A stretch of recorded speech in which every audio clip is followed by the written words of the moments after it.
Test. 1, 2, 3, 4, 5, 6, 7, 8, 9, 10. Test, test, test, test, test. Test, 6, 7. 7, 6. Bark in the park. Test, test, test, test, test.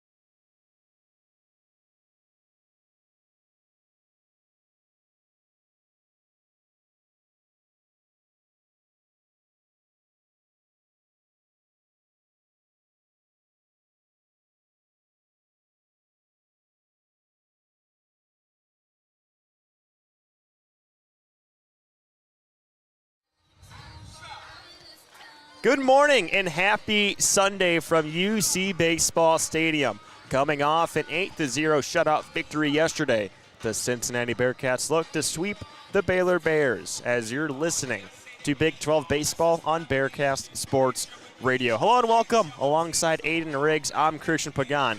Aiden, so far this series for the Bearcats, their starting pitching has been phenomenal, allowing just one run this entire series. It's been exactly what Cincinnati's needed. They were able to get settled in on the mound, keep things in their own control. They were controlling the pace of these first two games, and it's allowed Baylor to not get anything going offensively. It's exactly what Cincinnati wants to do. One of the strong suits of this team is the rotation. There's so much talent, so much depth. Going to need to step up again today to pull off the sweep. Now for Baylor, they are a young team. Their bats have not been there this weekend. What adjustments do they have to make today? I think one of the things that especially a young team will struggle with a lot is having patience at the plate. They're getting a little swing happy. They're seeing some pitches that look decent, but they're not the ones they want to be taking those big hacks at, trying to get on base with. I think today, one of the things they got to do, just stay calm inside the batter's box. Let the pitches come to you. Work the counts a little bit more than you have so far this series. If you can get Cincinnati to go into their bullpen where it's a little bit weaker when it comes to arms, because Cincinnati, as we've said, it's that rotation. That is the strong suit. You're going to have a veteran arm on the mound today for Cincinnati. They can get into the bullpen where the Bearcats have had some trouble this year. They're going to have a chance to put some runs on the board. The Bears have struck out 24 times alone in this series. Let's take a look at the Baylor batting order for today's game. The Bears make two changes. It will be Travis Sanders leading off. Pearson Reebok hits second. Brady Janusik, the freshman, hits third. Tice Armstrong bats cleanup.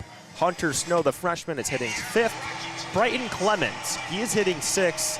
He came in for Cade Dotson yesterday due to injury, so today Clemens gets a start. Ty Johnson hits seventh. J.J. Kennett once again behind the dish. And it's Bo Caraway getting the start in center field for the Bears as the 9-hole hitter. For Cincinnati, zero changes once again. They have rocked the same lineup since that midweek game against Miami. Their defensive alignment as follows. Cal Sefcik in left field, Derek Pitts in center, Ryan Taransky in right, Quentin Coates at first base, Jackson Smith at second, Charlie Niehaus at short, Christian Mitchell at third base, and Jack Natili is catching today. For the Bearcats, their starter is going to be the freshman Chad Brown, the 6'6 freshman from Hemlock, Michigan.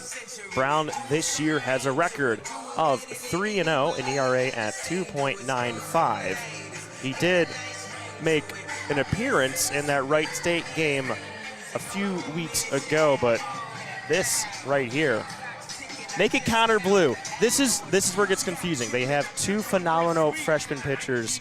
Today, it is Connor Blue, not Chad Brown. Connor Blue, 3-0. Thank you for that, but the Bearcats look for the sweep, and they're going to go with the freshman arm. Chris, it's early. This is the earliest game of the year. It is an 11 a.m. first pitch. It might not be quite the earliest, but it's up there when it comes to the games that we've called here. We're still waking up, from yesterday's game, which was very exciting.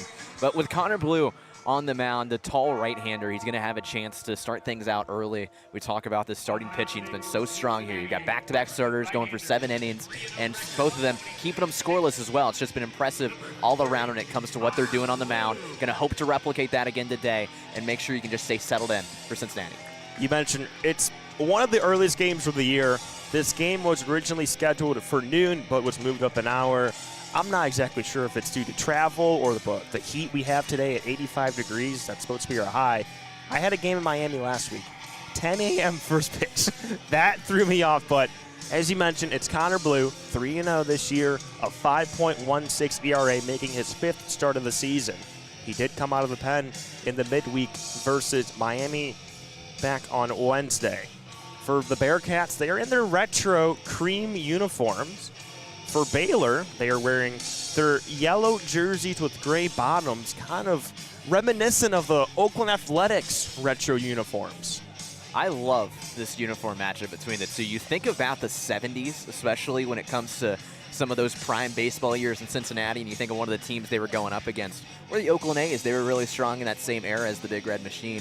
Get some kind of throwback-looking uniforms here between the Cincinnati Bearcats and the Baylor Bears wearing those same colors. You love to see it here today, and I don't know about you, but I love this 11 a.m. first pitch. There is a lot going on today in the sports world, specifically down in Augusta, Georgia, and I'm going to be very excited to go home and watch after calling this game. But I think that this is a good opportunity. There's going to be some good fans here. Shout out Jerry down there in the front row, carrying things here, bringing the broom, ready for the K's as well. This will be a fun one. We saw on Friday the Baylor Bears, they wore their green uniforms. They are now 2-7 in their green uniforms. Their gold ones, they are 6-2 this season. This is a stat that you would like, record by uniforms. That is very much a me stat. I do enjoy that one, and me and Jerry were having some conversations earlier. Would have liked something other than the gray pants when it came to Baylor, and I know they've got some other options, but we'll make it work today. You can hear the dogs in the background. Bark in the park, you love to hear it. It is Bark in the Park, currently 69 degrees. First pitch by Connor Blue, and it forces Sanders off the plate. First pitch, 11:06 a.m. What has been consistent is that the first pitch of every game this series has started 6 minutes past the top of the hour. Credit to our crew here at UC, getting them off right on time. Travis Sanders hits .349 this year. The 1-0 from Blue is outside and away for ball 2. Coming into this game, the Bears sit at 19-15. Cincinnati, a record of 24-13. Bearcats are looking for their 4th consecutive win. Blues 2-0, hits the zone for a strike. Sanders, he's been the leadoff hitter for the Bears. Coming into the series, had that 35-game on-base streak, and it was snapped after he went 0 for 4 with 3 strikeouts on Friday. The kick and delivery is way outside and away. 3-1 count for Sanders. And you can see here, they're just working the count. Like I said, you want to get as deep in the count as you can today. Make Cincinnati's pitchers on the mound think a little bit more than they have so far in this series. Try and force them into the bullpen. Sanders is ready. Awaits a 3-1. Fouled it behind. Got a slight piece of it as he sent it towards the netting. Now it's a full count with nobody out in the top of the first. Here at UC Baseball Stadium. It is Bark in the Park, one of my favorite promo days in all of baseball. Not a bad crowd, you can say, for an 11 a.m. Sunday start. Here's the payoff pitch. And he froze him. Went down looking on the 93-mile-an-hour pitch in the lower half of the zone. 1 away. Making Jerry get some early work here, putting that backwards K up there, but just a great piece of hitting and a great piece of pitching there. He's able to work the count to 3-2, and Blue is just able to cross him up there. Jerry getting into it early. Dang, down there. He's coming alive, bringing the energy. I mean, a man that has 4 beers already, and it's only 11:08. Here's Pearson Reebok, takes a strike on the first pitch. In this series alone, Baylor, when it comes to leading off, they are now 1 for 18.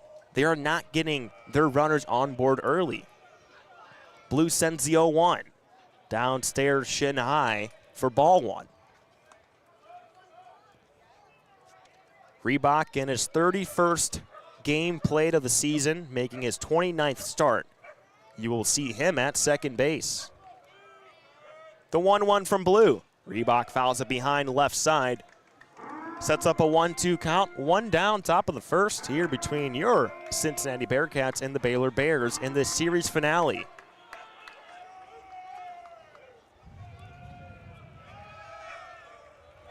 Blue looking for his second strikeout. The lefty hitter, Reebok, awaits the 1-2. Fouled off once again. The sound effects may be back.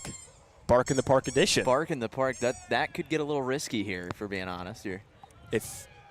I'm not even going to say bet, you know that Ring doorbell's coming through sometime in this game. Yes. Someone really enjoyed that squeaker sound. The 1-2 pitch.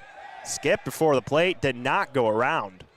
Natili applies the tag just to make sure, but it's a 2-2 count for Pearson Reebok, who was 2 for 5 in this series. Both of his hits came yesterday. That was his 6th multi-hit effort of the season after going 0 for 2 in game 1. Blue kicks and fires. Popped up and fouled away left side towards the street. We had a foul ball go on top of the UPA parking garage yesterday. That's up there. I mean, that's as far as it can go. We talk a lot about the foul balls here, and I did say pregame, this is going to be the game. I can feel it happening. We're going to catch one. We'll see as we go on. You got one of those feelings, don't you? Got that feeling. Here comes the 2-2 pitch from Blue. This one's roped down left field and through for a base hit. It heads all the way to the wall. On his way to second is Reebok. Sefcik relays it in, and it's a double for Pearson Reebok. Reebok able to reach there, just takes it opposite field, a fading and cutting ball going right down the left field line, went right to the foul pole, able to get down for the double. A good start for Baylor here. They get that runner on in the first inning. Just looking to get something going offensively. They struggled so much. And for Reebok, he's a lefty, so he sent that one down the opposite field away. That will bring up the star freshman Brady Janusek. First pitch to him. Takes a ball on the first pitch. Janusek hitting .326 this year. Does have a couple of home runs, 32 runs driven in this season. Blue looks back at second, fires the 1-0. This one's hit up the middle and through for a base hit. Reebok on his way to third. Janusek will stop at first, and it's back-to-back hits for the Baylor Bears. Just a jam hit. It's able to get through the middle of the infield. You can see Niehaus working from left to right, trying to get towards it. He thought about laying out for it, elected not to. You can see a very late stop sign come from the third base coach there. Reebok was thinking about getting that wide turn, thinking about heading home. Pitts was able to grab it. Stop sign came up. Now you got runners on the corners, 1 out. Top of the first. Scoreless game between the Bears and the Bearcats. Can Baylor strike first? It's Tice Armstrong. The righty batter takes a strike on the first pitch. This is the 18th inning of the series. Baylor has been held scoreless in the past 16 innings. Looking to break that drought here in the top of the first. Throwback to first to Coates. Keeps Janusek honest. The Bearcats yesterday, they had 4 errors. All of them coming in the infield. Uncharacteristic from this team as well. Coates had 2 of them as well. Blue is ready. The 0-1. Armstrong takes it upstairs, letter high for ball 1. Armstrong has now started all 35 games this season. Hits .285 on the year. Leads the team with 12 home runs and 39 RBI. The 1-1 pitch. This one's fouled away left side. And Armstrong is down 1-2 in the count.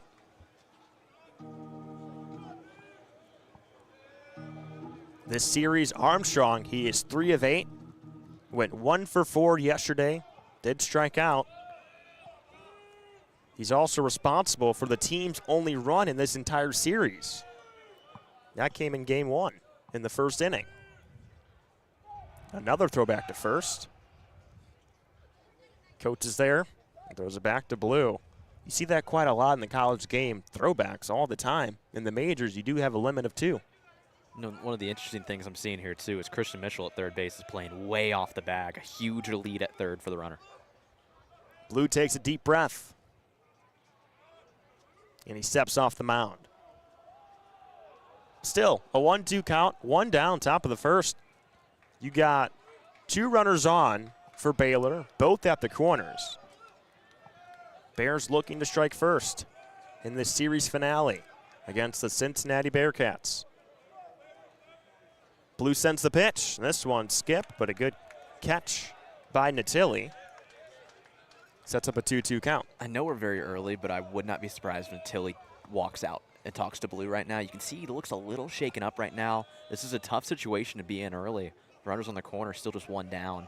It could depend on what happens here at this bat. This is Blue's 20th pitch of the inning. The 2-2. Fouled behind by Armstrong. Count will remain the same. And it's pretty obvious that the runner on first is causing a lot of issues in Blue's head. He knows that he's got some leverage here with the runner on third. He's getting a very large lead. He keeps faking the run as well. We'll see if Blue can escape. 2-2 count. Another throwback to first, and it's dropped by Coates. Here comes the runner to home, and Reebok slides in safely, and he scores. We said it, a lot of throwbacks, and eventually one of them is going to get by. We saw Baylor do that in the first game. This time, Coates cannot hang on, and the runner in Reebok scores from third. Just the risk you take when you got that runner on third and you're throwing back to first so many times. That ball was right in the dirt, right in front of the runner. Coates couldn't corral, and the throw from him from first to home was too high. The 2-2, runner goes to second. This one's belted but fouled down the left field line. Whew. Thank goodness that thing was belted down the left field line. That ball traveled 406. Ball was crushed. Look off at the bat exit of velo. Armstrong. 114. That ball might be on the soccer field right now. Oh my goodness. Thank God it was foul. You got people on Geller too, Sheekley. This one's popped up. Shallow right field. Moving in on is Taransky, and he makes the catch for out number 2. That might be up there with the longest foul balls we've ever seen here. 406, 114 off the bat. And my the thing, goodness. that was, it wasn't foul by like a few inches. That was way foul. You could tell immediately, but 406. I mean, for people who have been here, that's going towards Calhoun. Yes. That might be one of the most impressive foul balls you will ever see here at UC Baseball Stadium. 2 outs, top of the first. Here's Hunter Snow, the freshman. The lefty batter takes a strike on the first pitch. Throw down to second. Nios cannot glove it as it takes a one-hop off of him. Janusik inboard with the stolen base to second. Baylor, a team that is known to steal a handful of bases, kind of like Jordan Bishel and the Bearcats. That is their 62nd stolen base. The most the team has had at this point in the season since 2003. Snow takes the ball outside. Snow, his 29th game played, making his 23rd start of the season. As he awaits the 1-1 from Connor Blue. And Blue will step off, throws the knee house, and they play a little bit of catch in the infield. Janusik is doing his job as a base runner so well in this inning. I mean, he's causing so much issues for Blue on the mound. You can tell he's being really shook by everything that's going on out there. The pitch, swing and a miss by Hunter Snow. 1-2 count, 2 outs, top of the first. Baylor up 1-0 over the Cincinnati Bearcats. Officially, they will say Reebok scored on a throwing error by Connor Blue. That is the 5th error by the Bearcats this series. The 1-2 pitch. Downstairs, Snow did not bite. Sets up a 2-2 count.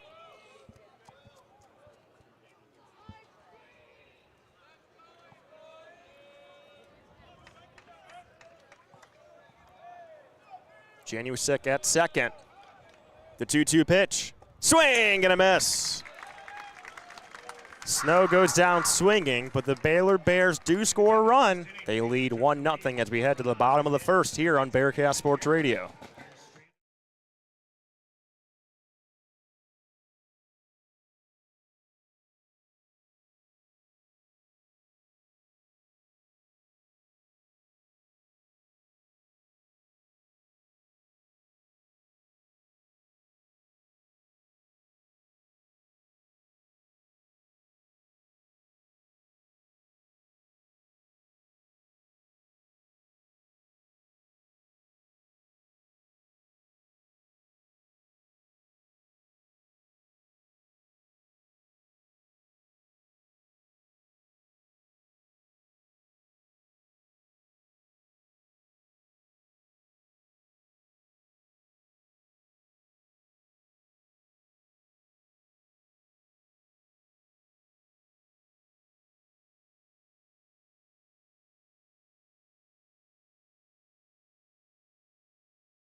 Bottom of the first here at UC Baseball Stadium. Cats down 1-0 to the Baylor Bears. Let's take a look at the Cincinnati starting lineup. Once again, 0 changes made. Ryan Taransky leads off. Quentin Coates hits second. Jackson Smith batting third. Jack Natali hitting cleanup. Derek Pitts, he hits fifth. Enzo Infelice, the DH, bats sixth. Cal Sefcik, he is hitting seventh. Christian Mitchell hitting eighth. Charlie Niehaus batting ninth. For Baylor, their defensive lineman, Ty Johnson to left. Bo Caraway gets the start in center field. Brady Janusek, he's in right. Tyce Armstrong at first. Pearson Reebok at second. Travis Sanders at short. Brighton Clements at third base, and J.J. Kennett is the catcher today for Baylor starting pitcher Ethan Calder. The lefty steps in, a 3-3 record on the year, 4.08 ERA. The only thing, the Cincinnati lineup, they have 7 righties now. So one of the few times they get to go against a left-handed pitcher. Here's Taransky, first pitch by Calder. Taransky sends it to center field, and it drops for a base hit. It's a leadoff single for Ryan Taransky. I thought Caraway may have put an effort to try and slide, but he let that one hop to him. It was a weird one. It was almost a spinning ball going towards the center fielder Caraway. I don't know if he misread it or what. I think that if he goes full sprint at that ball, he might be able to grab it. But Cincinnati, quick work there from Taransky to get on base. Got a runner on for Quentin Coates. Quentin Coates, for the longest time, did lead the nation in home runs, but unfortunately, if you're a Cincinnati fan, as a throwback to first, Coates was passed by Landon Hairston of Arizona State. He hit 2 home runs yesterday. He is now in first place with 22 home runs. That leads the nation. Coates has 21, awaits the first pitch, and it pops out of the glove of Kennett, but it's in for a strike. And you talk about the power in the Big 12, too. You're just trading off there, Cincinnati and Arizona State. Some of the newcomers in the Big 12, but still, think about when you inevitably get to the Big 12 tournament in Arizona, a lot of power in that ballpark. Calder's 0-1. Coates fouls it away right side towards us, but way out of play. Oh my goodness. A big deflection off the athletic facility. That definitely put a dent in the building. That felt like the one. Off the bat, coming straight at us. I thought we had the chance. I went hands up just in case, but I don't know if I want to catch a Quentin Coates foul ball. 88 off the bat, I'll pass. Throw back to first in time as Taransky is being kept honest. We talked a lot about Connor Blue checking over at first in the first inning, but you got a lefty on the mound, which makes things a little bit different. He can go directly off of the move to first. Got to keep an eye on that. The 0-2. Coates takes one upstairs, chest high for a ball. And you've seen a lot of guys in the big leagues over the past few years kind of struggle with that move, going back to first as a lefty. It's an awkward movement because you can go straight up, but you have to commit to first. You can't commit anywhere towards the plate. It's going to be a balk. You got to be very careful with it. The 1-2 pitch, Coates gets a tiny piece of it and fouls it off. You mentioned how the Big 12 making a lot of power. I believe the top 3 home run leaders are from the Big 12. Landon Hairston of Arizona State, Quentin Coates, and Colin Ritchie of Oklahoma State. And I believe they're all sophomores too, which is even more incredible. Calder takes a deep breath, sends the 1-2. Coates goes down looking for a strikeout. Comes with power, does come strikeouts. Quentin Coates enter this game leading the team with 53 strikeouts, now at 54. That's first in the Big 12. Here comes Jackson Smith, hitting third today for the Bearcats. Lefty on lefty matchup, the pitch. Not in there for a strike. A nice 90-mile-an-hour pitch by Calder, the lefty. Smith, he is 2 for 7 this series. Another throwback to first. Taransky slides in safely.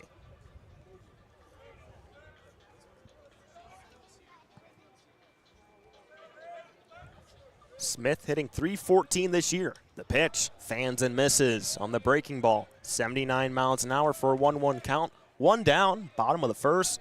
Bearcats trail 1-0 to the Baylor Bears. Calder looks at first base. Taransky with the lead. The 1-1's fouled away, ripped towards the Bearcat bench, and you hear one of the players upset as he almost took them out. I mean, that's a dangerous foul ball going right at the Bearcat dugout. You take a look off of it, didn't quite have it off the bat, but still, that is a dangerous ball going right towards their dugout. 1-2 count. Calder sends the pitch. Outside for ball 2. And the thing with Cincinnati, they are a very active dugout. A lot of them are on that top rail hanging over. And luckily that netting is there because back in the day, there was no netting. I've seen balls go just over the netting as well. Just terrifying to see them all scatter. The 2-2 pitch. Smith fouls it away left side towards the UPA parking garage.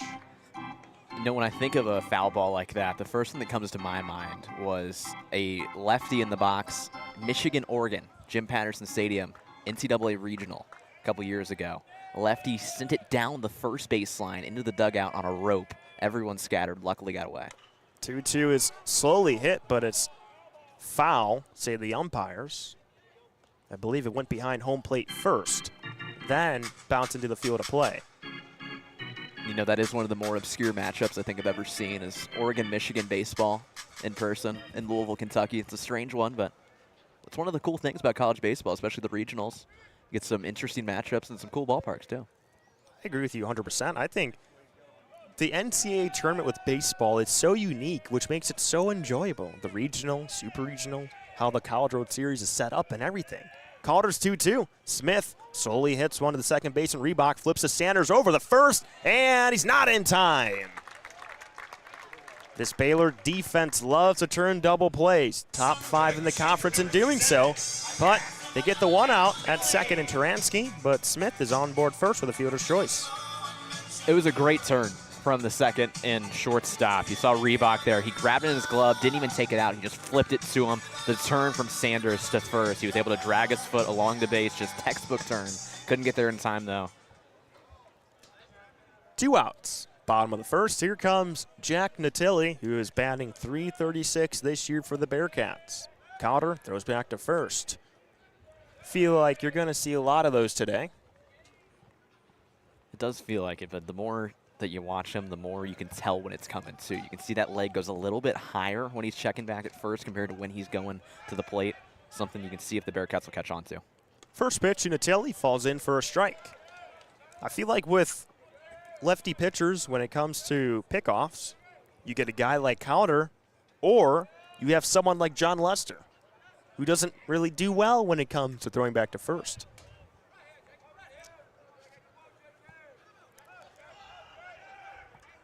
Here it is again, throw back to first. See, you bring up the guys that are really good and really bad at it. When I think of someone who's really good, the first name that comes to my mind is Tony Cingrani. Old Reds pitcher, spent a lot of time both in Louisville with the AAA team, then a lot of time as the closer of the Reds around 2016, 2017. Lefty that had a great throw over to first. The 0-1 to Natilli is outside for a ball. Natilli has now started all 38 games for Cincinnati. A majority of those starts coming as the catcher, a few at DH. If you're Natilli, being the catcher for all those games, your legs must feel like jello at the end of the season. Natilli fouls it off behind for a 1-2 count. It's a great description of that. I had Ball State last week at Miami, and I believe one of their catchers, or may have been softball, I forget, but they caught like 95% of the games in one season, and they brought someone in via the portal to help out. The 1-2 from Calder, and it's just outside. Sets up a 2-2 count, 2 outs. Bottom of the first, Cats down 1-0 with alongside Aiden Riggs and his favorite saying, the deuces are wild. Smith, a lead off of first. Calder looks that way, another throwback. We might need to do something. Every time Calder throws back, we should do something, I think. We really should. Maybe a code word? We got to think of one in this break. 2-2 count, 2 outs. The pitch. Upstairs, shoulder high for ball 3. Natilli, he is 1 for 6 this series. He went 0 for 3 in game 1. Did get a hit yesterday.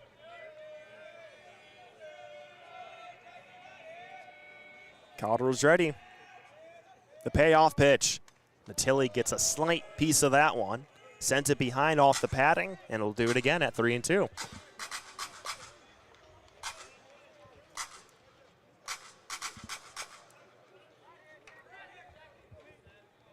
The Tilly's production when it comes to driving in runs, 39 this year. That's second on the team. 16 of them have come in conference play. The 3-2 pitch. And Tilly goes down looking. Collider gets 2 strikeouts, both of them looking. And we head to the top of the second. Cats down 1-0 here on Bearcat Sports Radio.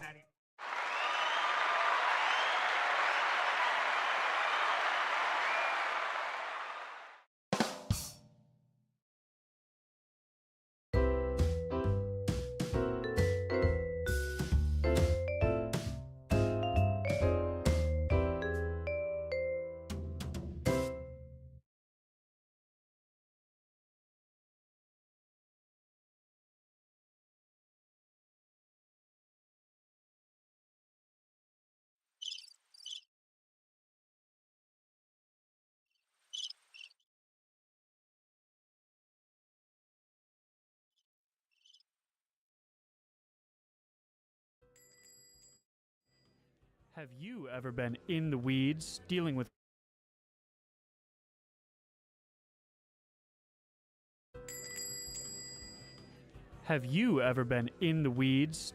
customers at your retail job? The Karens, The wild cards, the regulars. the arguers. And sometimes you just want to say, Okay, great, bye. well, don't forget. A customer is always right. Listen to In the Weeds anywhere you get your podcasts and youtube.com/bearcastmedia. Let's meet the Meatball Man.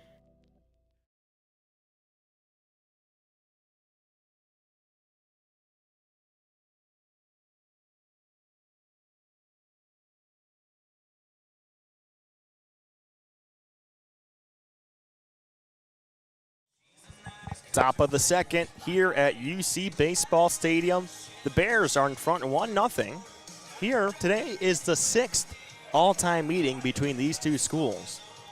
Bearcats have a 3-2 lead after winning the first 2 games of the series. This week, these teams met in Waco back in 2024, where the Bears took 2 of 3 from the Bearcats. This will now bring up Brighton Clements, who is playing third base today in place of Cade Dotson. Blue is ready, fires the first pitch. Clements rips one to right field. Taransky backs up and makes the grab. Caught a good piece of the bat there, 98 off of it. Taransky had to backtrack on it and reach up, almost do a spin move in the air to be able to come down with that ball, but he did it. Good catch there from Taransky, and 1 down. Took a little hop too as well. But regardless, he made the play. Here comes Ty Johnson, who is hitting 7th for the Baylor Bears.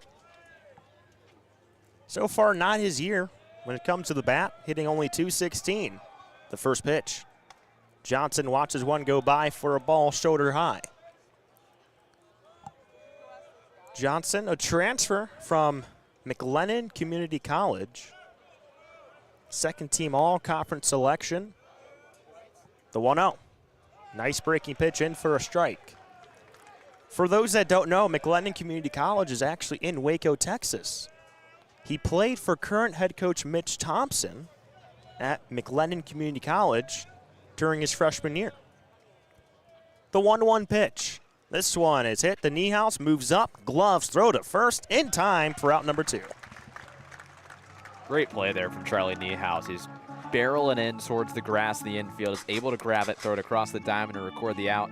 Charlie Niehaus has been locked down at that shortstop position this year. So for Connor Blue, he currently sits at 32 pitches. A bulk of them coming in that first inning. So far, it's 2 up, 2 down for the Bears.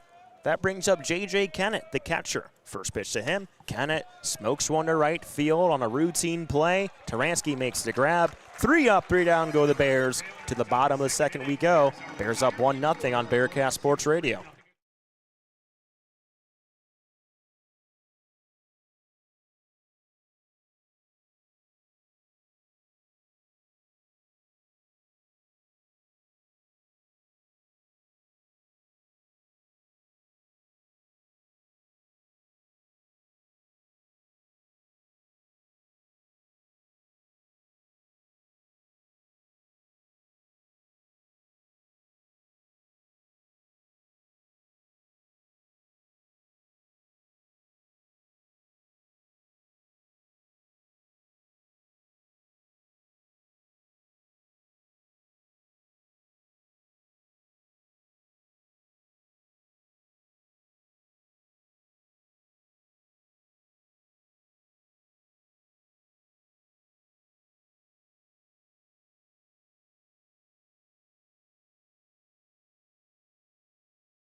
Welcome to Cincinnati, here just north of downtown, approximately 3 miles of the Ohio River.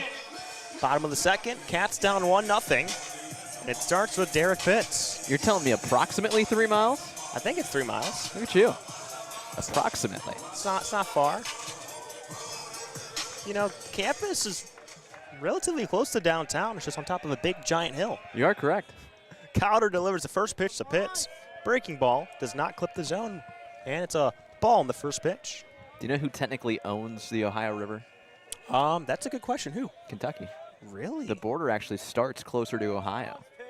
Wow, I did not know that. Pitts takes a strike. I had to look it up one day because I was curious. When you look at where the border begins and where you technically cross over to the other's territory, it's a much closer to Ohio, so more of the water is on Kentucky's side. Little do you know. The 1-1, Pitts hits a fly ball to center field. Caraway moving back, finds it, and makes the grab for out number 1.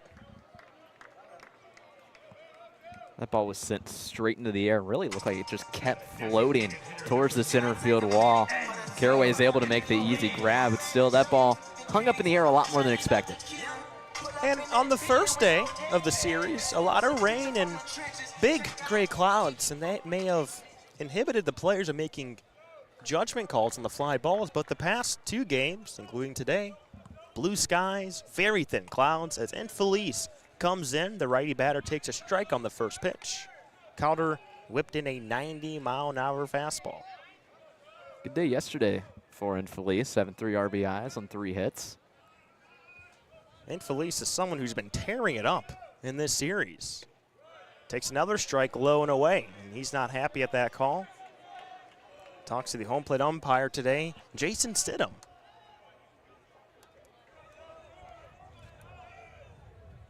Infelice just make sure the call is right. Here's the reasoning from Stidham. Here's the 0-2 from Cowder. Fouls it off, a high swing, about shoulder high. But it's fouled behind for an 0-2 count. 1 down, bottom of the second. Talked earlier about how Quentin Coates might not want to be the foul ball that you catch. Infelice is up there in that same category. That is a big boy at the plate. He can put some power on it. The 0-2 from Cowder. Infelice smacks it to the first baseman. Nice grab by Armstrong. Flips to Cowder at first for out number 2. Calder got onto his horse there right off the mound. He was booking it to the first base bag. Able to make the turn there was Armstrong to get it right to him in time. You get 2 down in the inning. Bears doing strong here on the defensive side. Armstrong made a nice sliding play to his right. You mentioned Calder. He immediately ran towards the bag. Good awareness by him and got the second out. And it's Cal Sefcik at the plate, but the video board showed Conlon Daniel. First pitch to Sefcik. Floats it to right field. Janusek moving in to his left, and it's 3 up, 3 down for the Bearcats. No runs for the Bearcats in the bottom of the second inning. To the top of the third we go. Bears up 1-0 in the series finale over Cincinnati here on Bearcat Sports Radio.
Top of the third here at UC Baseball Stadium. Bears up 1-0 over the Bearcats.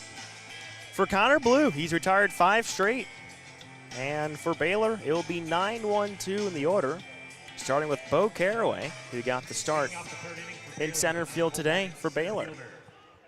22, Bo Caraway. Caraway, a freshman from Cypress, Texas. He did come off the bench yesterday, went 0 for 1 and struck out. The first pitch from Blue shows bunt. It's fouled up towards the UC dugout. Not a play. Using the Bearcats' own strategies against him there, trying to put the bunt down and lead things off here. Well, Caraway, it's someone who has a ton of speed. Head coach Mitch Thompson said Bo is probably the fastest guy he's seen on a baseball field. Big hack and a miss for strike 2 by Caraway. It was a beautiful breaking ball there from Blue. Low part of the zone. Was able to curl it down there. Got him to bite on it. Here's your chance at 0-2. Defense playing straight up. The 0-2 pitch. Just got a piece of it foul. Natili grabs it, but now the umpire says foul. Kind of went off the plate. It looks like maybe just a tad behind. Delayed reaction there from the ref as well, or the ump. Rather, I'm still in a few different sports modes, but we saw that a couple weeks ago as well, where the ump was taking his time to make the calls behind the plate. That was atrocious, honestly. That was actually, he would wait 2 seconds to make the call, and we're like, is it a strike or a ball? The 0-2. And a breaking ball does not loop in for strike 3. Instead, it's a ball. Might be calling for an ABS challenge there if you had the opportunity, but. The 1-2 count, the pitch, downstairs. Bad news. My iPad just went out due to the excessive quote-unquote heat that we may have. It is currently 70 degrees. The pitch by Blue is just outside again. Sets up a full count. 3 straight pitches right below and on the edges of the zone. Blue's got to find a way to find it here. Nobody out. Here's the payoff pitch. And down goes looking is Caraway. Strikeout number 3 for Connor Blue, and it's 1 away in the top of the 3rd. He was trying to place that ball in the lower part of the zone that entire at-bat. Took him 3 pitches to get it there, but he gets him looking. Lineup turns over. That will bring up the leadoff man, Travis Sanders. Sanders struck out looking back in the first. He is now 0 for 9 this series with 6 strikeouts. The pitch. Sanders watches the ball go by. 1 out, top of the 3rd. Bears up 1-0 in the series finale over the Cincinnati Bearcats. The pitch. This one's bounce up the Mitchell at third base. Long throw to first, and there's out number 2. Strong play there from Mitchell. He's working from left to right, able to grab that ball, just throw it across the diamond, gets the easy out. You're right in the meat of the order for this Baylor team. You got to hope you can make some quick and easy work of them. They did a great job working the count in that first inning. That's how they got on the board. That will bring up Pearson Reebok, who doubled back in the first inning. And he scored on a Connor Blue error. First pitch, outside for a ball. Reebok's brother Barrett actually spent a few years in the Cleveland Guardians organization. Reebok highly recruited out of high school as he slices one to Smith at second, flips it to first, and once again, 3 up, 3 down go the Bears. To the bottom of the 3rd we go. Cats trail 1-0 here from UC Baseball Stadium.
Welcome back. Bottom of the third. Cats trail 1-0 here in this series finale between the Bearcats and the Baylor Bears. It begins with Christian Mitchell. Gets the start today at third base. He's hitting 8th in his first plate appearance of the day. Calder is ready. Sends the first pitch of the frame. A nice breaking ball at 75 miles an hour. Comes in and hits the zone for a strike. Mitchell, he is 1 for 8 this series. Did have a double yesterday, but has struck out 5 times this weekend. Calder's 0-1. Mitchell watches one go inside for a ball. Mitchell is someone who is 2 for his last 30 with 11 strikeouts. That's why when he had that double yesterday, you think this might be a moment that kind of flips a switch for him. The 1-1. Mitchell went around as that one bounced off of the glove of Kennett and went away behind for strike 2. Temperatures starting to rise here in Cincinnati, as we talked about it. Currently 70 degrees. A high is expected of 81. Only a few clouds in the sky. The 1-2. Mitchell taps one to the third baseman, but foul once again. You got that sun that's rising up right to be in the perfect spot to hit us directly. Look at the good thing about these games being so early in the spring months. Not going to be too hot necessarily. Different story if we were out here in July. And it would be a different story if we were in Waco as well. Oh, yeah. Connor on the bump, sends the 1-2. Mitchell pops it up, shallow center field. Caraway calling it, but it's the second baseman, Reebok, who makes the grab for out number 1.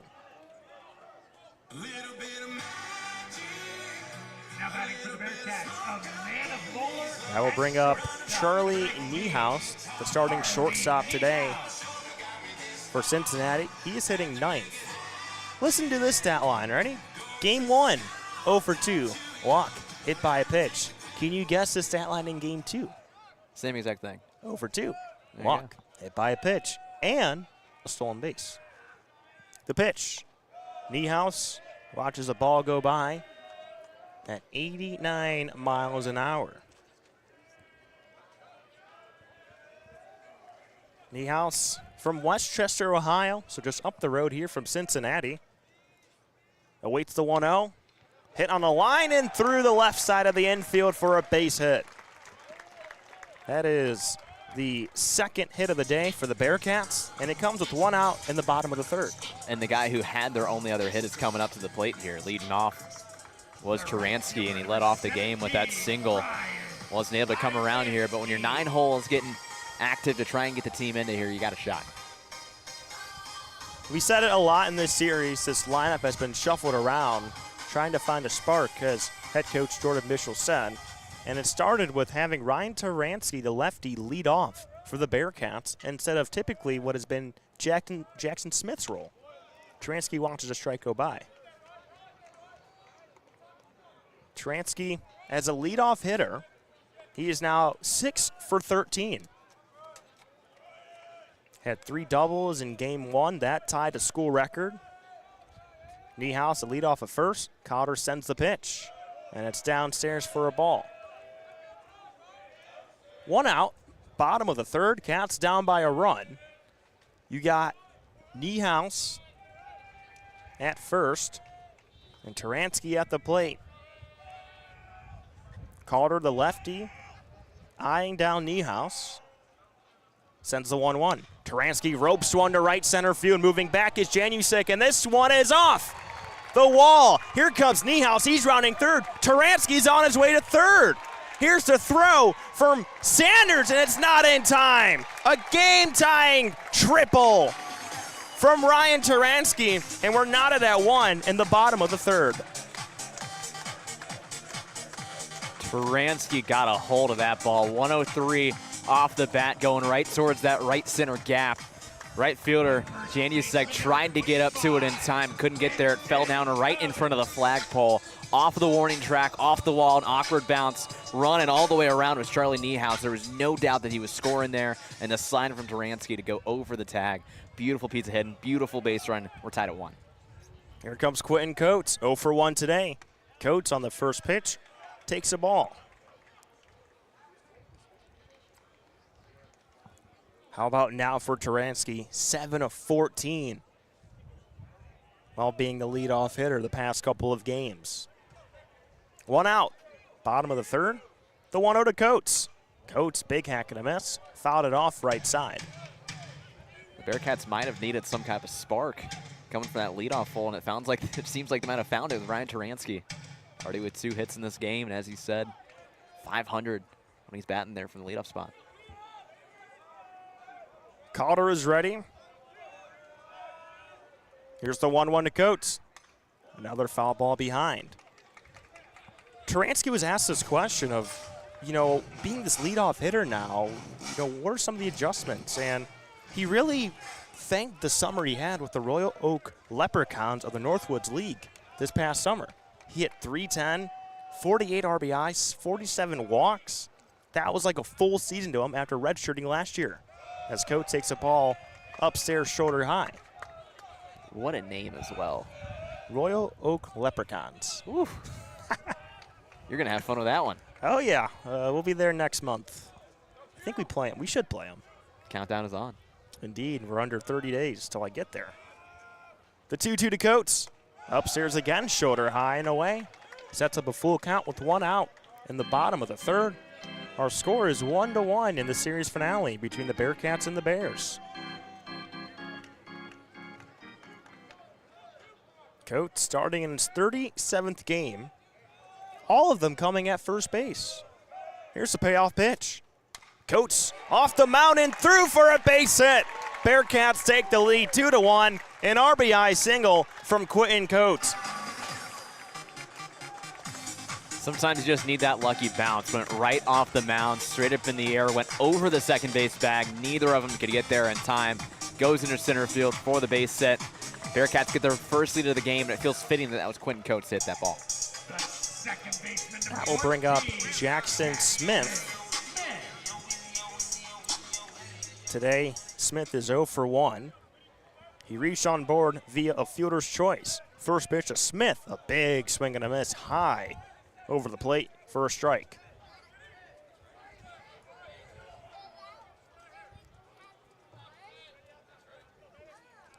Smith 2 for 8 this series. You got Coates at first base. The pitch. Smith watches one go by for a strike. We had this weird situation in game 1 in which Quentin Coates was caught in a rundown.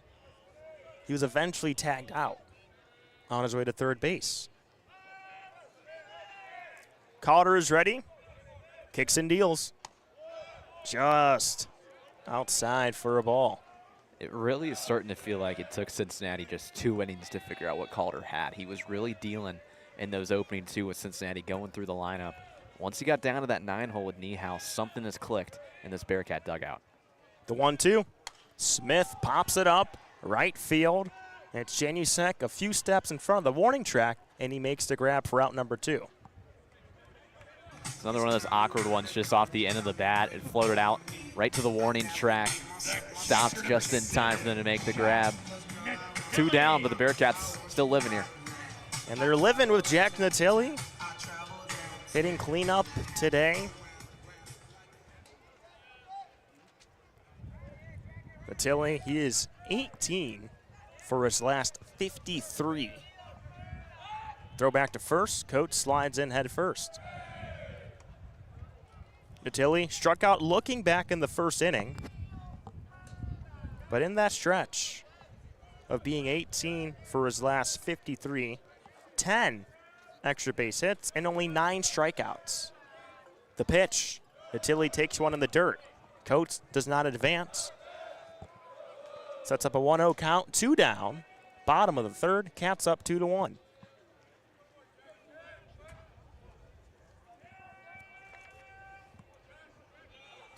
Natili, a preseason All-American by perfect game. Swings and misses on the 1-0. That's the first Bearcat to earn preseason All-America honors since Joey Weimer in 2020. Look at that name. Tilly, a third team selection, and he was just one of 4 position players from the Big 12 to be recognized. The 1-1. Tilly takes one outside for a ball.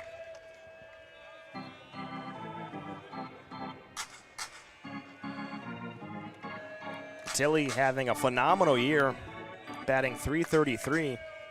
Remember, in Game 2 against Utah, he went 5 for 5, tied the single-season program record with 3 home runs. Watches another ball go by. He's up 3-1 in the count. And on that game with 3 home runs, he did it alongside Quentin Coates, who had 3 of his own. Talked about the power in this league. Cincinnati's showing it themselves. 2 down. Cotter is ready. The 3-1 pitch. Tilly fouls it behind off the netting. Sets up a full count with 2 down.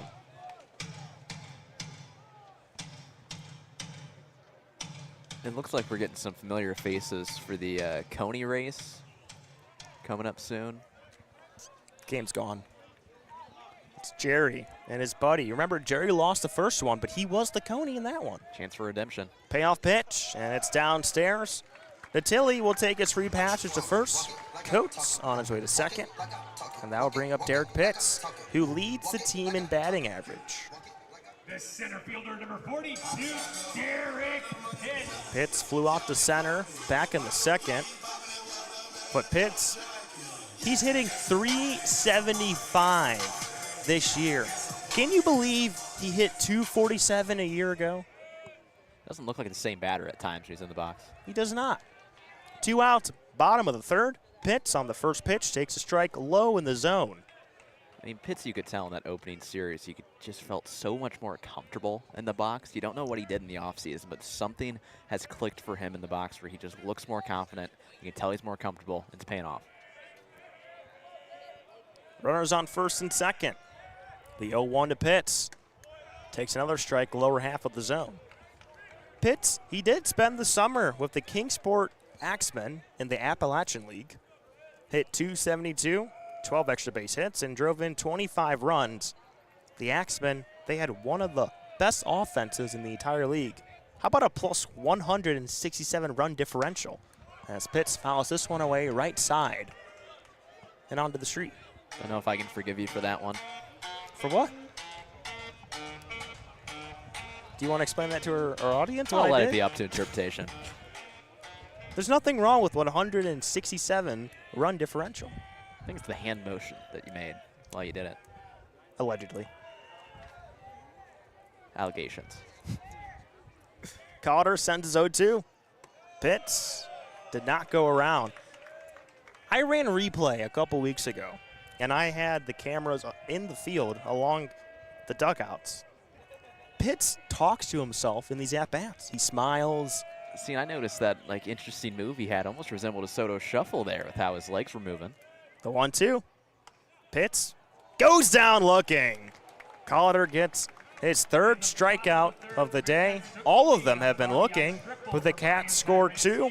An RBI triple from Taransky and an RBI single from Quentin Coates puts Cincinnati up 2-1 as we head to the top of the 4th here on Bearcat Sports Radio.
Top of the fourth here at UC Baseball Stadium. Cats up 2-1 in this series finale.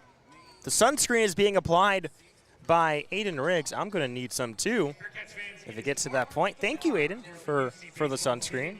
You know, I'm trying my best to not get burnt again, as it seems like every game I've done, I've gotten burnt out here. So look at you. You're applying some as well. We still got Paulina running around too. I don't know if she needs any. Hopefully she doesn't hit the deck again, but luckily I don't think she heard that one. Luckily too, which is really funny. I was thinking the same thing. There we go. All right, top of the fourth. It's 3-4-5 in the order for Baylor. Starting with Brady Janusek. Connor Blue still on the mound. First pitch to start the frame, and it's in for a strike. Janusek singled back in the first inning. The freshman from Argyle, Texas.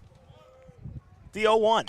Janusek hits one down the line and into left field. It's a fair ball. He's hauling on his way to second base, and he's in with a leadoff standing up double. Exactly what the Bears needed there to start off this inning after Cincinnati responded. Just a dribbler down that left field line is able to get fair. Goes for the double. Mitchell had a chance. He dove to his right, but Janusek really was hugging the line on that ball that was put in play. And now he has a double. That brings up Tice Armstrong, who's 0 for 1 today. First pitch. Armstrong takes one low and outside for ball one. I'm not sure if you remember this, but in the series opener, Armstrong hit 3 grand slams. The second player since 1957 to hit 3 grand slams in a Division I game. Called it the coolest night of his life. Armstrong takes a ball downstairs again, 2-0 count. I think to me the most impressive thing is that that's happened before. Both in college games. It's never happened in the MLB. Here it is. Louisville's Jim LaFountain. Look at that. The 2-0. In there for a strike, outside corner. Sets up a 2-1 count. Nobody out in the top of the fourth. Janusek at second. Bears down by a run. It's Jim LaFountain and Tice Armstrong, the only players in college baseball history to hit 3 grand slams. As Armstrong takes another ball downstairs. Jim LaFountain, I believe, one of the All-Americans that have been in Louisville before, a long time ago. LaFountain did it March 24th, 1976. 3-1 pitch. Armstrong takes a strike. He was going to be on his way to first base. He thought that was downstairs, but sets up a full count. For LaFountain, he had 4 home runs in that game. 2 grand slams in 1 inning. The payoff pitch is hit foul on a bouncer towards the Bearcats' dugout. See, when I hear multiple grand slams in the game, I always think of the 1 inning where Vlad Guerrero Sr. had 2 in 1. That's the only time it's ever happened in MLB. And what I always think about is getting that many chances at the plate with the bases loaded, how rare that is alone, than being able to deliver like that. Truly a remarkable feature. Here's the payoff pitch. Armstrong skies it. Shallow center field. Smith moving back, raises his glove, and makes the grab for out number 1.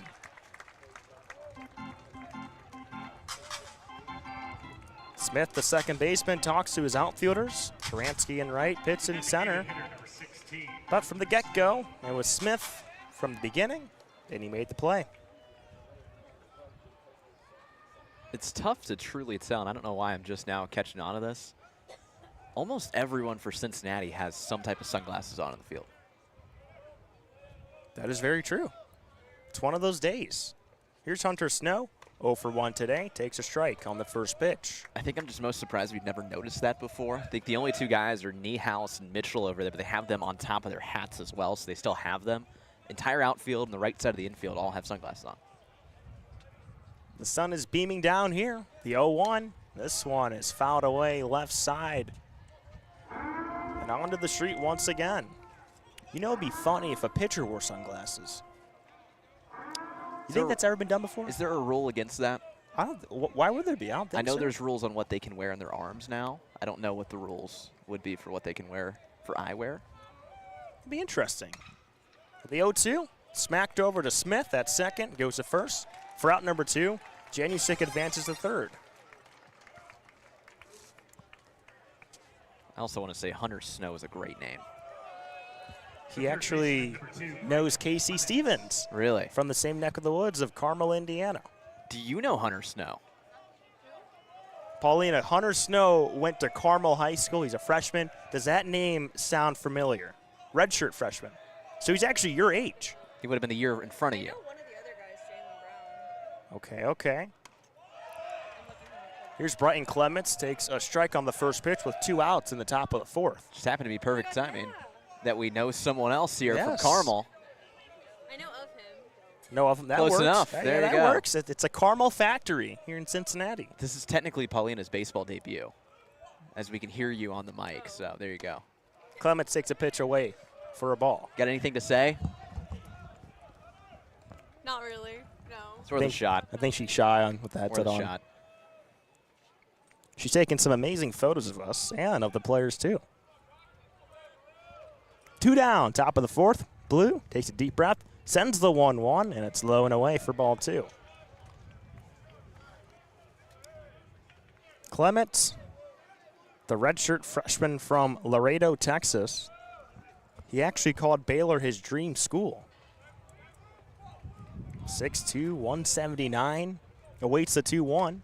And it's in there for a strike, lower half of the zone. Someone in Clements, he was likely overlooked in the recruiting process due to his size. He was a late bloomer. It took a while for him to grow into his 6'2" frame. But the Bears saw him and took a chance on him. And here he is starting today. 2 outs. The 2-2 pitch. This one's poked to right field into no man's land. Taransky moves up and makes the grab. Good ground cover by Taransky to make the 3rd out. To the bottom of the 4th we go. Cats up 2-1 here on Bearcast Sports Radio.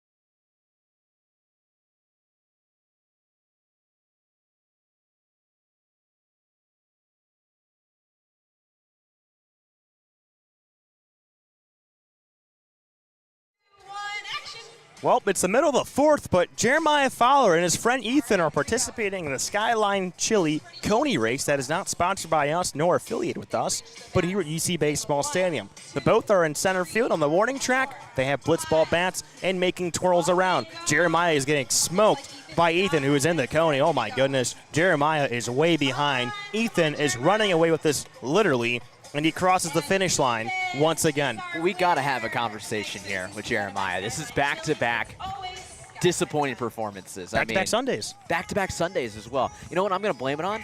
The fact he's 4 Coors deep at noon on a Sunday.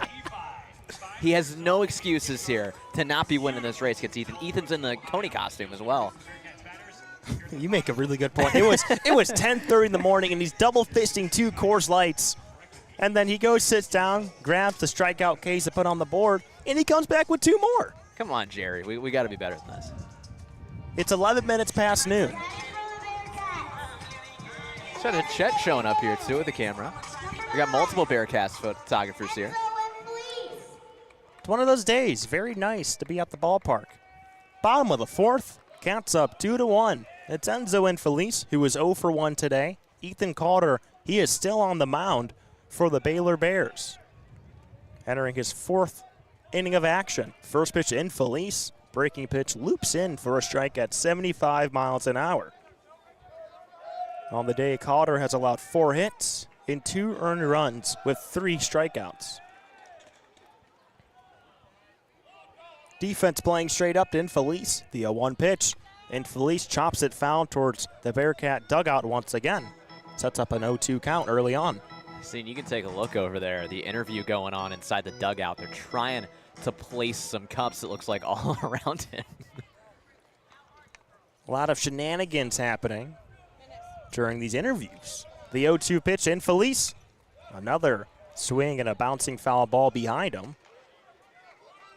I actually believe that is Coach Bischel as well doing that interview. Oh, gosh. There's no way. I don't see him in the I don't front see part him of the either. dugout. There's no way that's him, though. Oh, my God, it might be him. Hold on, I'm pulling up the stream. The 0-2 and Felice, another foul ball. Nice snag by the person behind what is assumed to be head coach Jordan Bischel. Is that guy, I think, has one of the massage guns out on his shoulder right now, and he just made the grab there. That's going to be on camera, too. That's got to be Logan Knight, I think. I don't see Bischel, though. The 0-2 to Felice. Sky-high pop-up in the infield, right side, foul ground. Armstrong, the first baseman, moves under it and makes the grab right at the line just beyond the first base bag. One of those awkward balls that went straight up. Was able to get under it as it was curling back towards the fair territory. Got one down in the inning. We're still trying to figure out who that is doing the interview. I'm willing to bet that is Logan Knight, but like you mentioned, I do not see head coach Jordan Bischel anywhere. Here comes Cal Sefcik. He's 0 for 1 today. First pitch by Calder is outside for a ball. I don't believe that's Coach Bischel. It looks like that might be Bischel closer there, and we're just not recognizing him through the screen. Now that he stands up. The 1-0. In there for a strike. 90 miles an hour. There's Bischel right there. Right there. Takes off his hat, scratches his head. I think that Coach might have had a little bit of trim to the beard. That may be the reason, as Sefcik takes a ball, that we couldn't recognize him at first. Today, his son threw out the first pitch. His son did throw out the first pitch. He got it there to the plate Yes. as well, all the way from the mound. He's like 4 probably, and he was. threw it basically all the way. Though 2-1, big hack and a miss by Sefcik for a 2-2 count. 1 down, bottom of the 4th. Bearcats 2, Bears 1 in this series finale. See, and look who we got showing up here to our left, the guy who disappointed us out there in the outfield, Jerry. And down goes Sefcik swinging. Strikeout number 4. We got to be quicker than that, Jerry. For Calder. Got to be quicker. Ethan, back-to-back victories. Congratulations. 2-0. 2-0. That's awesome. That will bring up Christian Mitchell, who is 0 for 1 today. Had an infield pop-up in his first plate appearance. 2 outs. Bottom of the 4th, Mitchell takes a strike.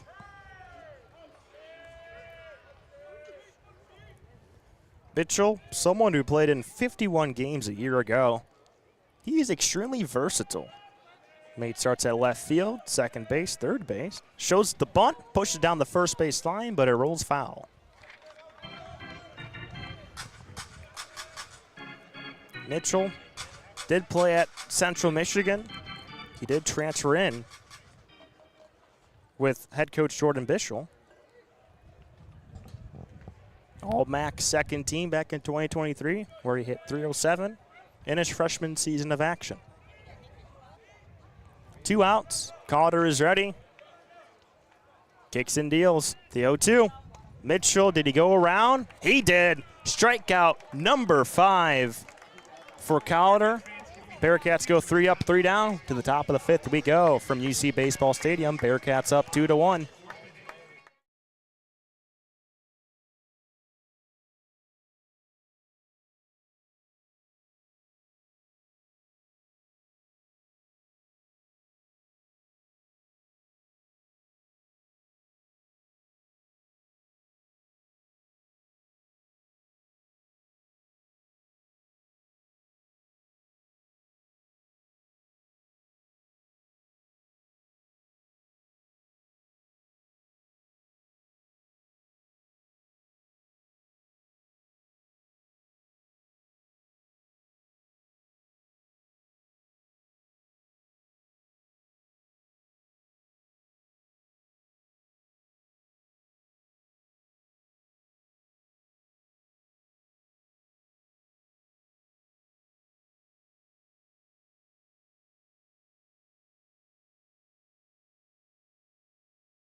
Top of the 5th here in Cincinnati. Bearcats up 2-1 over the Baylor Bears.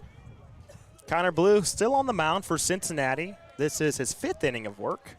Pitch count currently at 61. 3 hits allowed, 1 run, but it's not earned. As Ty Johnson takes a strike on the first pitch. That's unique because he had the error. So you can't get an earned run on your own error? You cannot. Really? Wow. The 0-1 to Johnson, outside for a ball. So what I'm hearing is that somehow you got to be friends with the scorekeeper to Yeah. roll every single one an error on yourself. You take the blame for it, then your ERA done. That's crazy. I saw a story earlier in the year as the 1-1 is outside for a ball. There was someone, I forget at what level of the game, they were scoring the game wrong. This player had a 700 batting average. And then they went through, and I believe all the errors that were committed, he marked them as hits. Ooh. And so his batting average decreased from 700 to like 300. Thought for a second there we were on a historic pace. Blue whips in a pitch for a strike. Mitchell, the third baseman, trots his way over to the right side of the infield. Shift is in play with Jackson Smith, the second baseman, playing in shallow right. The 2-2. This one, he goes the other way. Down the line it goes as Johnson on his way to second. It's Sefcik in the corner, relays it in. A stand-up opposite field double to beat the shift from Ty Johnson. I mean, completely beats the shift. Cincinnati was on the right side of the second base bag with Mitchell playing that kind of extra second baseman role. And right down the left field line, he sends it right into the corner, an easy stand-up double. Cincinnati's lucky that didn't turn into a triple, honestly. It was a great move for Mitchell to sprint across the diamond back to the third base bag to keep him there. Nobody out, top of the 5th. Runner on second for the Bears. That brings up J.J. Kennett, who is 0 for 1 today as the 8-hole hitter for the Bears. Cincinnati in front 2-1. Mitchell, the third baseman, on the edge of the infield grass. This one's fouled away towards us, but the netting saved it. Your I hand is had out. you there. I had you there. I was hitting you with a "you ladies all right" there for a second, but I like that. Okay. Mr. Handsome, okay. Mr. Gentleman. Blue is ready, looks back at second, fires the pitch. This one is roped to right field, down for a base hit. Taransky gloves on a one-hop, relays it in. The runner will stay at third base, and Johnson, and it's back-to-back hits for the Bears with nobody out in the top of the 5th. first off, a great piece of hitting there from Kennett to send that down the right field line. But Taransky, a great move in the right field. He's able to field it quickly, fires that thing in there, not even giving him a chance to round third and head home.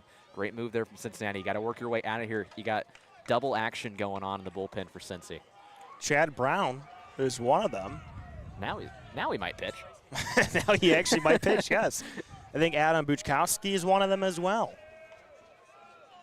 Nobody out, top of the 5th, runners on the corners as Bo Caraway takes the ball. The last time Baylor made the NCAA tournament was back in 2019. They made 6 appearances in the 2010s. Appeared in the Los Angeles Regional a few years ago as Caraway watches another ball go by.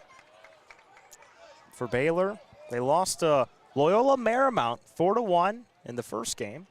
They beat Omaha 24-6 and then lost to UCLA in game 3, 11-6.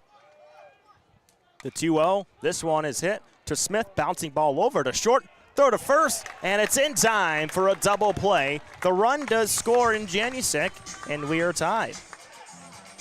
Smooth little 4-6-3 double play there, but the run does score to tie the game up. Cincinnati able to escape the jam with as minimal damage as they could. But as you said, Baylor with a lot of success in the NCAA tournament, reaching it multiple times. And with Texas being such a hotbed when it comes to talent, it's really what you need to expect from a team like this. The area in Waco, you got so many high schools that produce so much baseball talent. You got to figure out a way to work that in your lineup here. And you talk about how young they are too. It's a lot of local talent, a lot of kids from the JUCO ranks as well over there in Texas. There's a lot of schools up there that love to recruit like that. Jordan Bishel, the head coach, is out on the mound talking to the pitcher, Connor Blue. You did mention the double barrel action happening in the bullpen, and this may be a stall to work in some more time. Here comes the on-plate umpire coming up to the mound, and Jason Stidham. And there's the call to the bullpen. That is Buchkowski. It will be Adam Buchkowski, another Carmel, Indiana native. So for Connor Blue, his day is done. He goes 4 2/3 innings pitched, 5 hits, 2 runs, 1 earned with 3 strikeouts. Typically we would go to break, but you make a good point though. The amount of talent in Texas. This Baylor team, of their 37-man roster, 31 players are from Texas. There's just so much talent in that area. So many high schools. And you think about how big some of the high schools in Texas are as well. Baylor's got a good foothold in there. We talked about the Big 12 for a long time, having a strong foothold in Texas. They still have it now, even though they've lost the flagship school from the conference. But still, there's just so many players there that have so much talent. You got to figure out a way to recruit them to keep them home. For Baylor, a lot of talent. Really a powerful team back in the 2000s and 2010s. 2005, the last time they made the College World Series. Their first since 1978. That year, the Big 12 sent 3 teams to Omaha. So with Baylor, they swept Texas, who was nationally ranked in the regular season and in the Big 12 tournament, but those two met in Omaha, and it was Texas who won the first game. Baylor in that elimination bracket beat Tulane, but then lost to Texas again, this time on a walk-off home run. That sounds like a very fun College World Series, too, having Texas, Baylor, and you said Tulane as well. That's an interesting kind of group of teams. That's one of the fun things that I think about when I think of the College World Series. You get some of those schools that aren't necessarily powerhouses in some of the other sports. You think of football or basketball. When I think of baseball, I really think of like a Coastal Carolina or a Southern Miss, one of those two, where they're always in the hunt with a chance to get to Omaha, and they've made it recently. And you think last year, the big team that hasn't really had success in many other sports was Murray State. They've reached Omaha, and now they've redone their entire ballpark down there in Murray, Kentucky. So the place that John Morant built, as they call it sometimes, when it comes to basketball. Finding some success on the diamond. John Morant. Where do we start with John Morant, man? I don't want to go there. So it's Adam Buchkowski coming in off the pen for the Bearcats. With 2 down, top of the 5th, we were tied at 2 apiece.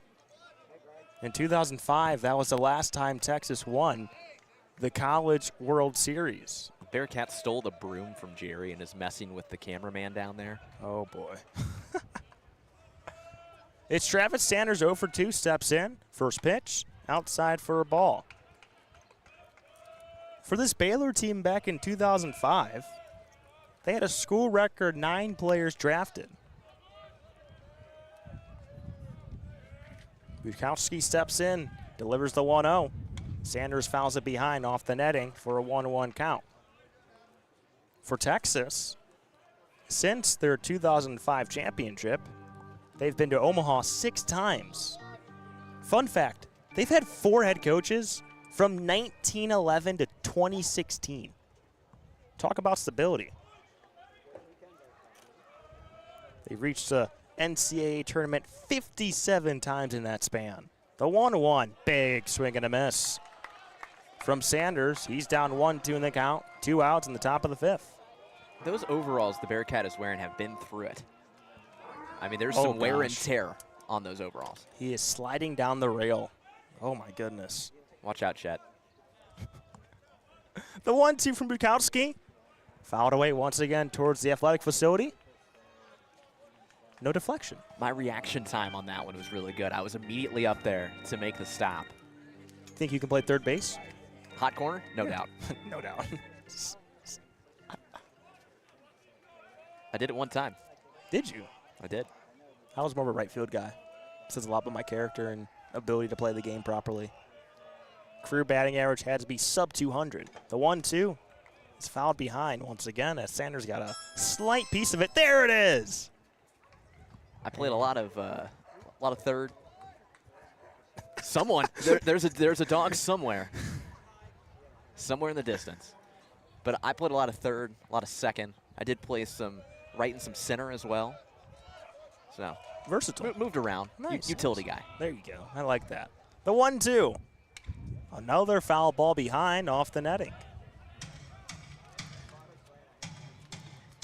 Temperature still rising. We are now at 74 degrees. We started at 69, a high expected of 81. Mostly sunny, barely any clouds in the sky. Buszkowski deals the 1-2. Outside and away for ball 2. We do have a plane flying above campus on its way to CVG. Southwest Airlines 737. Only because that's the only plane they have in their fleet. Any guesses? Nashville. Going Houston. The 2-2. Swing and a miss. Sanders goes down swinging. The Bears do tie the game thanks to a run driven in off the double play by Bo Caraway. But to the bottom of the 5th we go at UC Baseball Stadium. 2-2 is our score.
Bottom 5 here at UC Baseball Stadium, Cincinnati, Ohio. The Cincinnati Bearcats welcoming in the Baylor Bears. Aiden Riggs, Chris Pagan here for Bearcats Sports Radio. We are tied at 2 after Baylor tied this ball game on a RBI double play in the top half of this inning.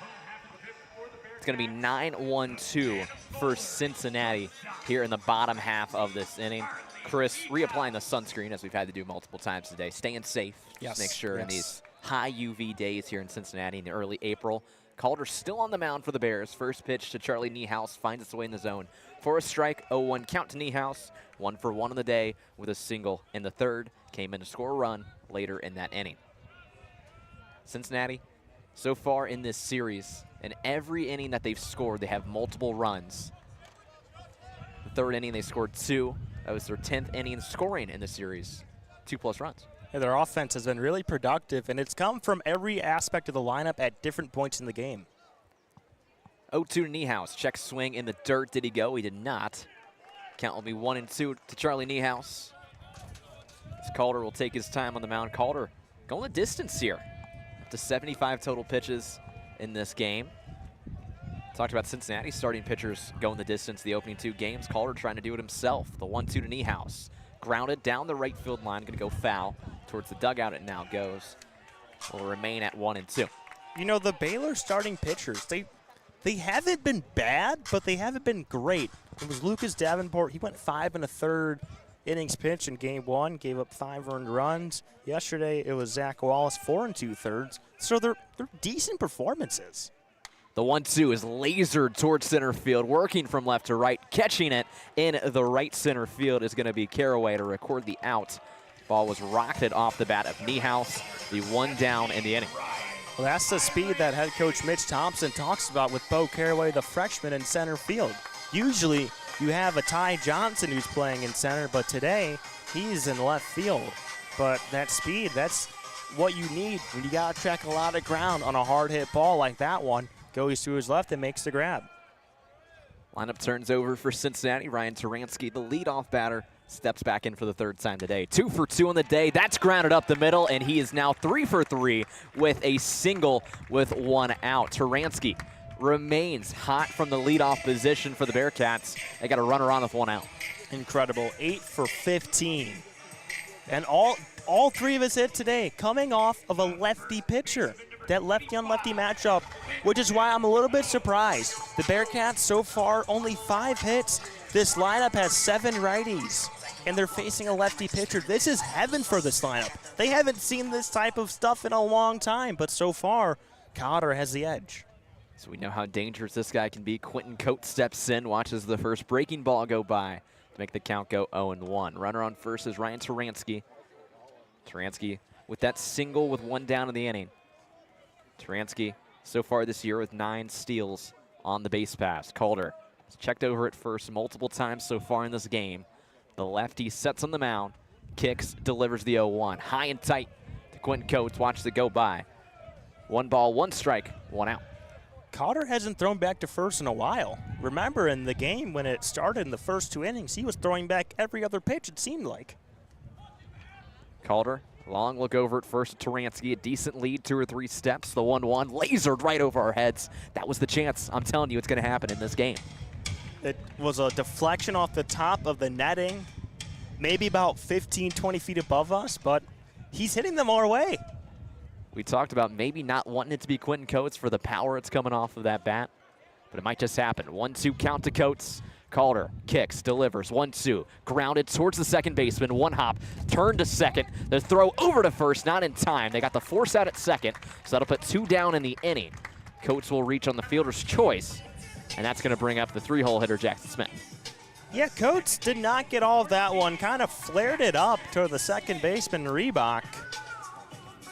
I thought maybe he was going to lunge out and make the grab, but took on a hop, went to second. Coates showing a little bit of his speed to get to first in time. So Jackson Smith steps in, 0 for 2 on the day. 2 flyouts so far in this one. First ball is a breaking ball that catches the inner part of the zone. 0-1 count to him. Runner on first is Quentin Coates. 7 steals on the year. He's been caught 1 time. Smith stepped out. Now he's back in. Calder quickly sets on the mound. Look over at Coates. Kicks, delivers the pitch. Breaking ball in the dirt outside the zone. 1-1 count. You know, this Baylor pitching philosophy is that they want to make things difficult for their opposition, and it's not giving up free passes and making sure that base runners are not stealing. They've done that this series. The 1-1 finds the zone. Fastball, outer part of the plate. 1-2 hold to Jackson Smith. Infield shifted slightly towards the right. Shortstop playing closer to the second base bag. Second baseman playing out in a short right field just on the grass. Calder kicks, delivers. That ball is lined right to center field. That's going to get down for a hit. Coates goes to second, puts on the brakes. Caraway is going to throw it in to the second baseman. Bearcats got 2 on with 2 out. That's going to bring up the cleanup hitter, Jack Natilli. That right there by Jackson Smith was just a smooth approach. Found a pitch he liked. It was a breaking ball at 78. You saw his swing. It was smooth. It was flat. He didn't hit it the hardest, and that's okay. It's about hitting the right spot. Took that one 85 off the bat, but put it perfectly in center field for a base hit. The wind has picked up here at UC Baseball Stadium. We're having to hold down our folders here. That's keeping everything from overheating. 2 on, 2 out. Jack Natilli, the batter. First pitch to him is a fastball outside. Calder feeling the pressure once again. He's above 86 pitches in this game. We don't have a view of the Baylor bullpen to know or not if anyone's up and moving. Looks like some minimal movement in Cincinnati's on the opposite side, though. Runners on first and second. 1-0 grounded down the third baseline. Played by the third baseman. He touches the bag, and that'll retire the side. Calder escapes the jam, and Cincinnati remains tied with Baylor after 5 innings. We'll head to the top of the 6th here on Bearcat Sports Radio.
Top of the 6th inning here from UC Baseball Stadium. Cincinnati welcoming in the Baylor Bears.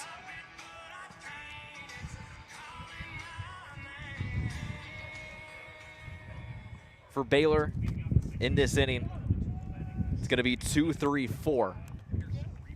As I'm going to be joined by Jeremiah here to start off this inning as Chris has stepped off the mic. Jerry, we got to recap your performance here from the Coney race. We're a little disappointed in what we saw out there. You had the lead at first. First pitch in to Reebok's going to miss outside. But Jerry, can you tell me about that performance? What happened? You know, I got to that 5th spin on the dizzy bats, took a step towards the infield, and it was over. Oof. Now, we were wondering if anything else that you've done today could have influenced your performance by chance. The 1-0 finds the zone to go 1-1. I don't know. No comment on that? No comment. No comment. Well, Ethan now improves his record to 2-0 in the dizzy bat race while wearing the Coney as well. The 1-1, going to miss outside. Count goes 2-1 to Reebok. Reebok on the day, scored in the first inning. As Grace is also stepping up here. We might have to get another headset out for Grace here in a second. But the 2-1 to Reebok on the way from Buchkowski. That's going to find the zone. 2-2 now the count.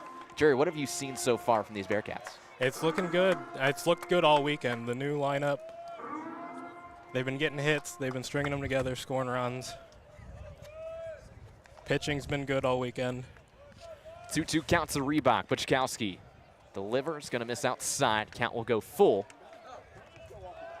to Reebok batting out of the 2-hole.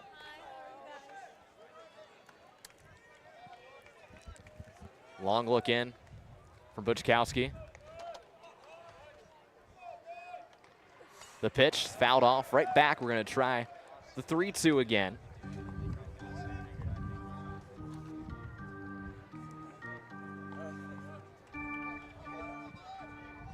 So we're going to try 3-2 once again.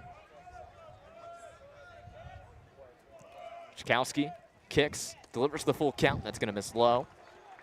He's going to reach on a walk to start off the 6th inning. Now we got a 3-man booth going on here. We've been figuring things out there during that at bat. Welcome back, Jerry. I'm always here. We've got Grace on deck as well to step in for the bottom half of the inning.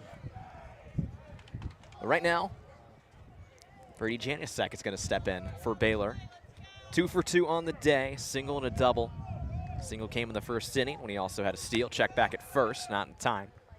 Buchkowski, the right-hander, go over. He's got that submarine-type delivery as well.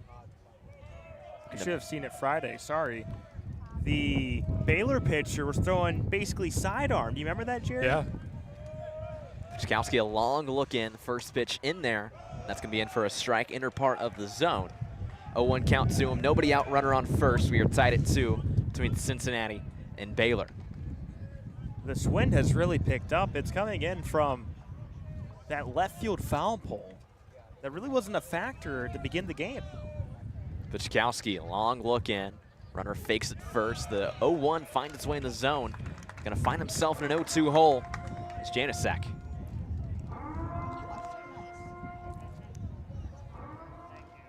Baylor picked up the tying run in the top half of the 5th. Cincinnati had to go to their bullpen, pull out Buchkowski. He's going to check back at first one last time, not in time. Reebok, the runner at first, 9 steals on the season. Has not been caught once. Scored 25 runs for this Baylor team. Buchkowski looks over, sets on the mound, ready for the 0-2.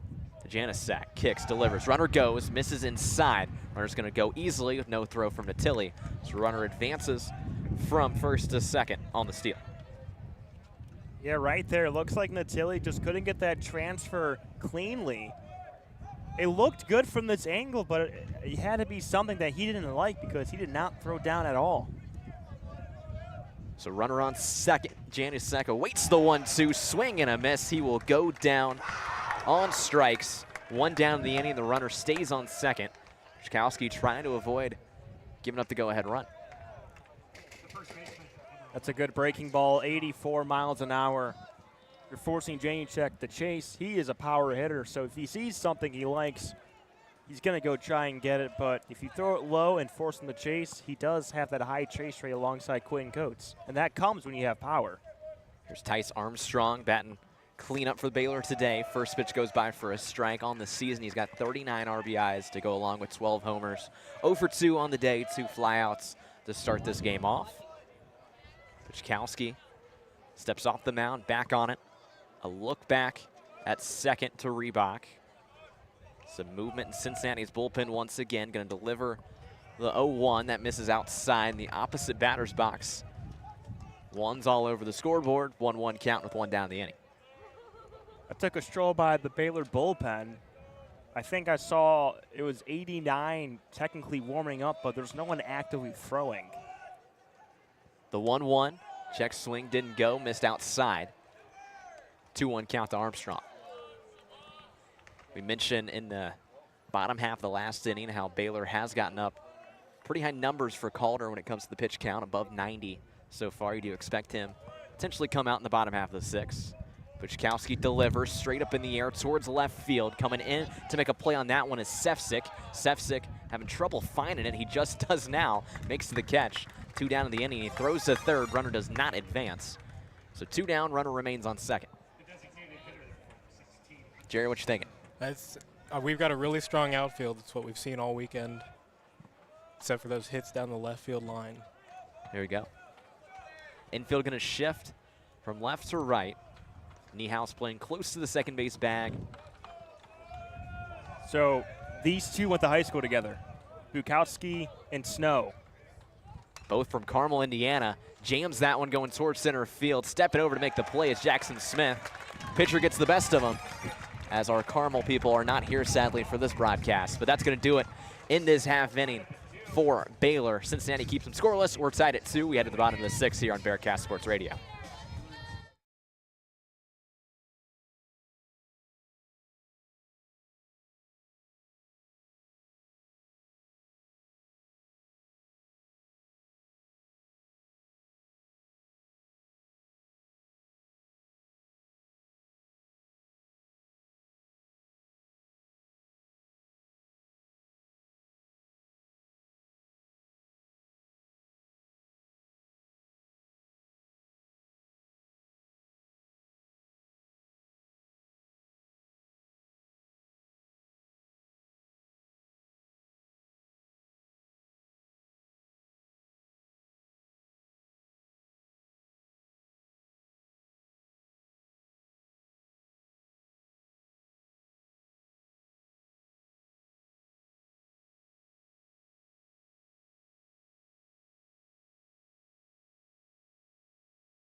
Bottom of the 6th inning here from UC Baseball Stadium. Cincinnati hosting Baylor. We are tied at 2. Baylor tied this game in the top of the 5th. Calder remains on the mound for the Baylor Bears. Aiden Riggs, Chris Pagan. Grace, you're joining us for the first time in this one. How you feeling today? What do you think of the game? I'm thrilled. I'm having fun. It's beautiful outside. It's technically my birthday appearance, so. There you go, your birthday appearance. But I do got to ask you, what were your thoughts on the Coney race? We were disappointed by Jerry's performance. Listen, the Coney race is the most important tradition that we have, and I think Jeremiah did better this time than he did last time, so you can't be too mad at him. Derek Pitts with a leadoff hit. That's going to be a stand-up double to get things going for Cincinnati. Jerry should have had a performance like that, except he decided to slow down once he got the dizzy bats going. Got a runner on for Cincinnati. Derek Pitts, speed on the base pass to lead things off. Yeah, that's a nice piece of hitting. He goes down the left field line over the third baseman, Clemens. And that's what the Bearcats need. They need speed on the base paths, and they need it on early because you got a guy like Enzo Infeliz who has already driven in a handful of runs in this series alone. This is a big opportunity for him to get the Bearcats back in front. So in the box for Cincinnati will be Enzo Infeliz. Infeliz 0 for 2 on the day. Great day yesterday. 3 hits, 3 RBIs. Big swing and a miss on that fastball that caught the outer part of the zone. He was trying to give Cincinnati a 2-run lead with that swing. Yeah, and they call him the Italian Stallion. He has a big frame, a power hitter, but believe it or not, he only has 4 home runs. Pitts the runner on second. Shown his speed so far this year with a couple steals. And a check back at him at second. Not in time. Calder remaining in the game. He's up to 90-plus pitches in this ball game. Chris, you were telling me off the air during that timeout, they have a lot of arms in the bullpen they haven't used this week. They do. This is one of the best bullpens in the Big 12. They have not used many of their relievers. 0-1. This is outside. 1-1 goes the count. Grace, what do you want to see from Cincinnati when it comes to the plate the rest of this inning? I'd like to not be tied. I can tell you that. That is a great answer to that question. Love that. Calder, the 1-1. And Felice drives it right over the second baseman's head. That's going to get down for a base hit. Pitts has the stop sign coming late. It's going to be corners with nobody out for Cincinnati. Enzo Felice delivers. Looks like he cannot believe Derek Pitts didn't score on that. I mean, it wasn't the hardest hit foul ball, or ball in play rather, and it's just enough because it's a good read by James to come up. Pitts, he gets the stop sign. I think that's fine. If there was maybe an out or two, yeah, I get that, but with nobody out, you got a guy like Cal Sefcik who's already doing really well this season. I trust him to at least get in a run by any means possible, whether it's a deep fly ball or a base knock. So as you said, Cal Sefcik going to step up to the plate for Cincinnati. Coach Bischel is going to bring everyone in for a discussion here on the Base Pass. Grace, we've seen over the years with Coach Bischel, small ball. Think there's any way Cincinnati lays down a bunt here, try and get something going? I can't say I'd be shocked. I think especially because he didn't score there, you just want to knock him in at any cost. You have no outs, so might as well. Might want to take the risk. You never know. And the thing is, too, you got Christian Mitchell on deck. He's driven in a handful via sack bunts, and also he's probably one of the best bunt layers the team has. So in my opinion, you're probably going to see it in either these next 2 at-bats. Runners on the corners, nobody out. Check back at third off the pitch. Catcher had that one planned out immediately, not in time as Pitts slid back. So it's a 1-0 count to Cal Sefcik. 0 for 2 in the day. Fly out in the second, strike out in the fourth. Chance to give his Bearcats the lead with a base knock. Calder sets in the mound, kicks, delivers. Sefcik lines that one into left field. That gets down for a hit. Cincinnati takes the lead.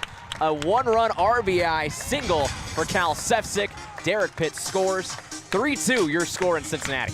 Well, that's the thing, because when you have Calder out, his pitch count is now in the mid-90s. You're taking the gamble that he can get the out. But the thing is, the lefty pitcher is going against 3 righties. That's the gamble that was taken by Mitch Thompson, and it did not pay off at all. You're going to have Conlon Daniel come in as a pinch runner for Cal Sefcik, so job well done. Got really confused there for a second why popcorn was falling on top of us, and I looked back and the Bearcat is throwing some popcorn on us. But we're going to get a mound visit coming here for Baylor. Calder, it appears, is going to stay in this ball game, but Cincinnati still got 2 runners on with nobody out. Christian Mitchell going to step up. A chance to add on to this lead that Cincinnati has gathered in the bottom half of this inning. If there's ever been a perfect time for a bunt, it's right here. You got Infelice at second, Conlon Daniel at first. If you can lay down the bunt and move both runners into scoring position, if you do get a base hit, Infelice is going to score. Daniels has a ton of speed. He can score from second. So if I'm Christian Mitchell and Jordan Bischel, I'm laying down a bunt right here. As you said, Infelice at second. Daniel, the runner, at first. Corners are pinched in. First base plan on the grass, third base plan just off it, but hugging the foul line. Calder delivers, squares for the bunt. It's laid down right to the pitcher. Going to throw to third, gets there in time. They get the force and the fielder's choice bunt. That's going to keep the runners at first and second with just 1 down. Wasn't the best bunt by Mitchell. Had too much speed on it, but you see the goal of the job is that they're trying to move the runners into scoring position. A good heads-up play to get the out at third.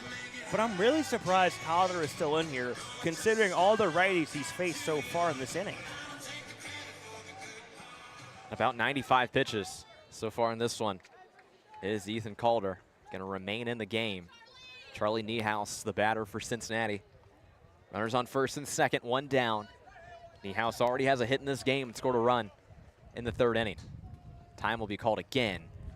This looks like it might do it for Calder as the manager works his way out to the mound. This right here, I mean, I'm honestly surprised. Mitch Thompson, someone who is a veteran when it comes to coaching, he has kept the lefty in there against all these right-handed batters. He must not be a believer in matchups.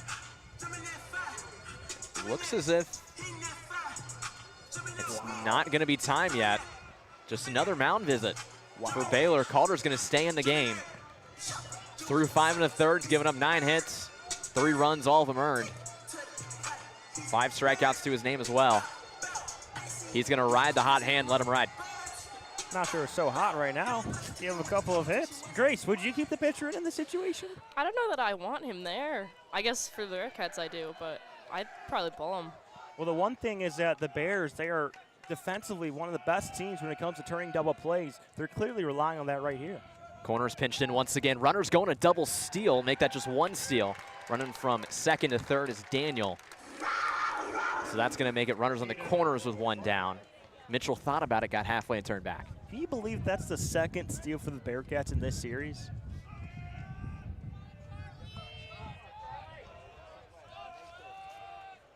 Calder squares the bunt, was Niehaus. Pitch was inside on him. They're going to say he did go. Count will go 0-2 on Charlie Niehaus. Still 1 down, runners on the corners. Calder approaching. It's the 100th pitch of this ball game.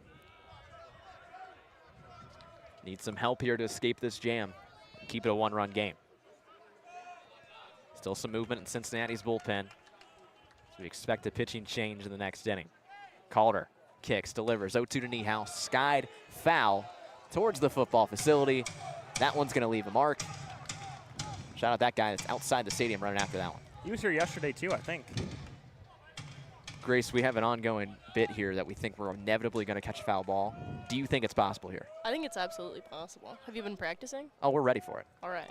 0-2, check swing from Niehaus didn't go. Mitchell's going to advance from first to second, taking the double play away.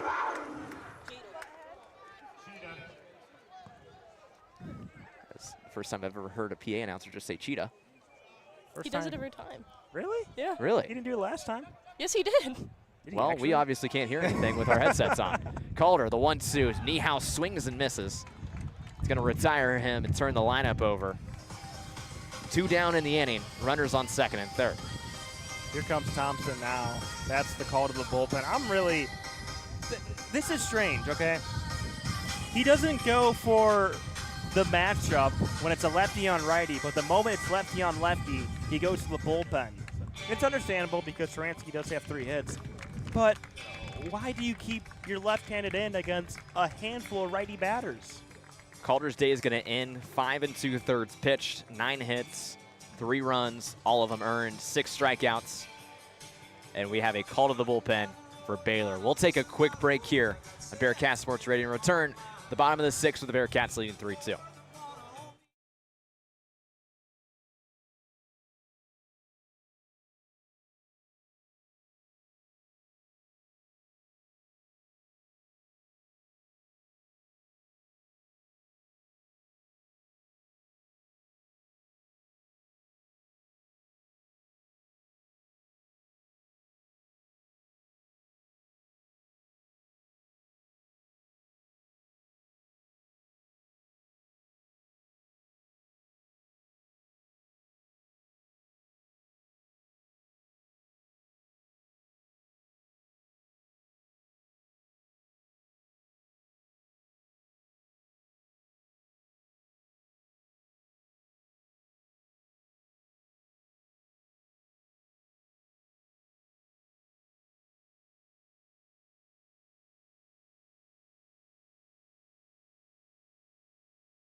First pitching change of the day for Baylor. Cincinnati takes a 3-2 lead here in the bottom of the 6th. They are still cooking here. Runners on second and third with 2 down. R.J. Rouet is going to take over on the mound, the left-handed pitcher from Salina, Texas, a junior, standing at 6'1", 205. And Chris, right when he came in, the first thing you said to me, this guy's good. Yes, he is super talented. Like I said, this Baylor bullpen, in my opinion, is one of the best in the entire conference. This is a team that is built upon a heavy pitching philosophy in limiting free passes. If you notice, the starter today for Baylor and Ethan Calder only issued 1 walk. So this is a philosophy that they have. Rouet, a talented arm out the bullpen. First time we've seen him this series, I believe, because of the situation of the games. Baylor has not been using their stronger bullpen arms, you can say. But in a moment like this, it's the perfect time for Rouet to come out. So Rouet is going to have to face the top of the lineup for Cincinnati. Ryan Taransky is going to step in. 3 for 3 on the day. 2 singles to go along with an RBI triple. Runners on second and third. Daniel, the runner, on third. At second stands Mitchell. Infield playing back from shortstop over to first, is playing all the way on the grass, the outfield. Third baseman playing fairly straight up. Rouet ready for the first pitch to Duransky. He squared up, the ball was in the dirt. Good stop there from the catcher. Gonna go 1-0. Strong crowd here at UC Baseball Stadium. Staying active in this ball game. Apologize for taking Jerry away from his K's here. He couldn't do that last one to end that inning. Taransky awaits the 1-0 from Rouet. Kicks the lefty, delivers. That's way up and way out of the zone. Another good stop from the catcher. 2-0 count. 2 pitches, 1 in the dirt, 1 way upstairs. Grace. So far, Rouet does not have control of his pitches. I mean, maybe this next one's right in the middle. Think so? I mean, take the average of it. Okay. Rouet, a long look in. Decent lead from Daniel and Mitchell at second and third. Rouet kicks the 2-0, sent high in the air towards right field. Backing up towards the track, trying to find it, loses control of it, able to grab it the last second. Might have lost it in the sun, but that's going to retire the side. Cincinnati leaves 2 on the base pass, both in scoring position, but they take the lead. 3-2 your score here as we head towards the top of the 7th on Bearcat Sports Radio.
Top of the 7th inning here from UC Baseball Stadium. Aiden Riggs taking just this inning solo here as Chris Pagan is apparently going to eat his sandwich. But do you want me to keep your mic on? I'll be here. No, keep your mic on? Okay. We got some defensive changes for Cincinnati, all in the outfield. Taransky going to move from right to left. Pitts moves from center to right as the first pitch is lined into left field. Quick movement from Taransky over there and having to make the play. A leadoff single for Clements of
Lead 3-2. Chad Brown, as I said, the tall right-hander from Michigan, not to be confused with the former pro football player Chad Brown or the horse trainer Chad Brown. Horse trainer as well. Horse trainer Chad Brown from Louisville. Baylor. Brown sets the mound, kicks, delivers, squared for the bunt, laid down the third baseline. Mitchell steps over, makes the play over the first. It's going to retire one. Runner advances from first to second. So Baylor's got a runner in scoring position with one down in the top of the seventh, trailing by one. Catcher number 4, J.J. Kennett. 8-hole due up now for Baylor. Kennett the batter. Runner on second for the Bears is Clements. Brown, long look in at the plate. Looks back at second. Decent lead for Clements. Watches the first one go by for a ball. A low breaking ball in the dirt. 1-0 count to him. Wind continues to whip here. Coming from the third baseline towards the first baseline. Coming right at us. Pitch from Brown, gonna go in the zone for a strike. 1-1 count with one down in the inning. One steal on the season for Clements, the runner on second. He's been caught one time as well. Infield for Cincinnati shifted slightly towards the left. Second baseman Smith playing closer to the bag. The 1-1 misses low. Count goes 2-1. It's a good sandwich. You're really just mowing that thing down right now. I'm hungry. Dude, it's 1 o'clock. It's lunchtime. Brown ready for the 2-1 pitch to Kennett. That's lasered through the gap on the right side. Going to get down for a hit. Pitts makes the play in right field. Fires it home. A great throw to keep the runner at third. A beautiful throw from Derek Pitts to keep the runners on the corners. But that's the danger with just one out in the inning. I mean, you mentioned it. Runners on the corners. This Baylor team, you missed in the first 2 games. They excelled when it came to hitting with 2 outs. Obviously, right now, there's only 1 out. But this team, when they've had opportunities today to bring in runs, they struggled in the first 2 games. Today's been a little bit of a different story. So runners on the corners, 1 down. Bo Caraway steps in the 9-hole for the Bears. Brown delivers the pitch, squared up for the bunt, pulled back for the ball. Count will go 1-0. Corners were crashing in on that one. Trying to truly take one out of Cincinnati's playbook here. Potentially try and bunt the tying run home. Caraway awaits the 1-0 from Brown. Brown looks over at third, kicks with his left, delivers, squared for the bunt. That one's going to catch for a strike. 1-1 count, 1 down.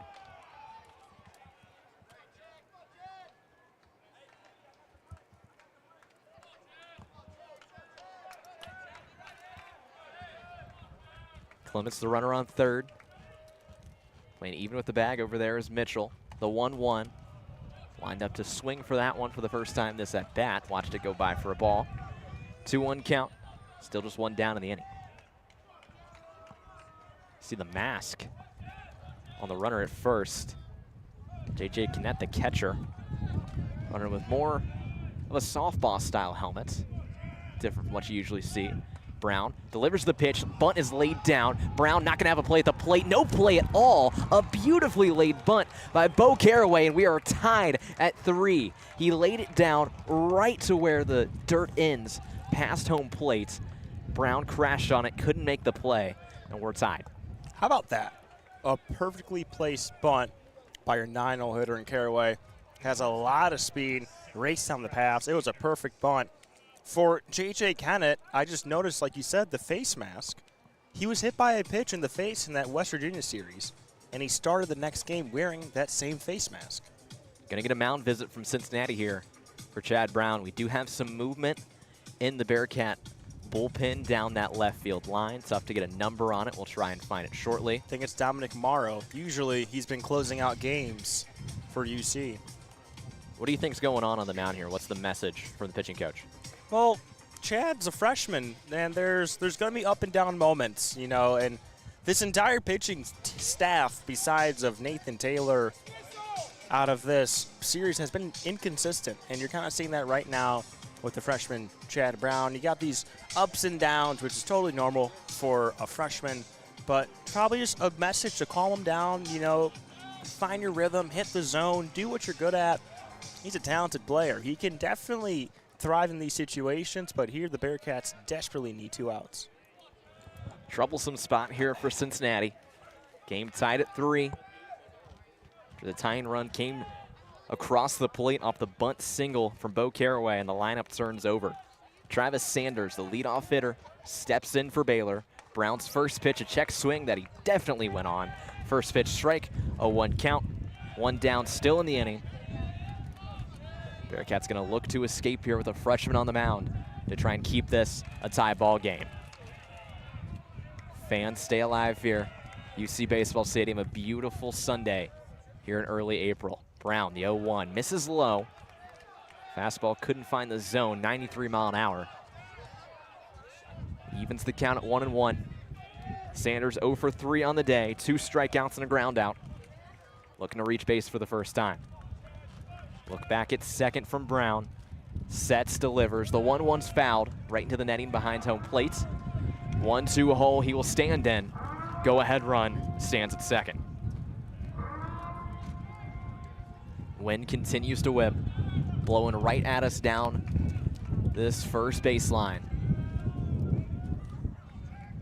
Long look from Brown. Sanders readies the pitch from Brown. Swing and a miss. That'll retire him. 2 down in the inning. Brown just blew one past him. The 83 mile an hour breaking ball kind of tied him up in the upper part of the zone. So 2 down, runners on first and second. Sanders, he came into this game hitting basically 350. He's now 0 for 12 in this series. 8 strikeouts. 3 in this game alone. In the 2 hole, Pearson Reebok's going to step in. Brown looked back at second. Reebok watches the first fastball go by him for a strike.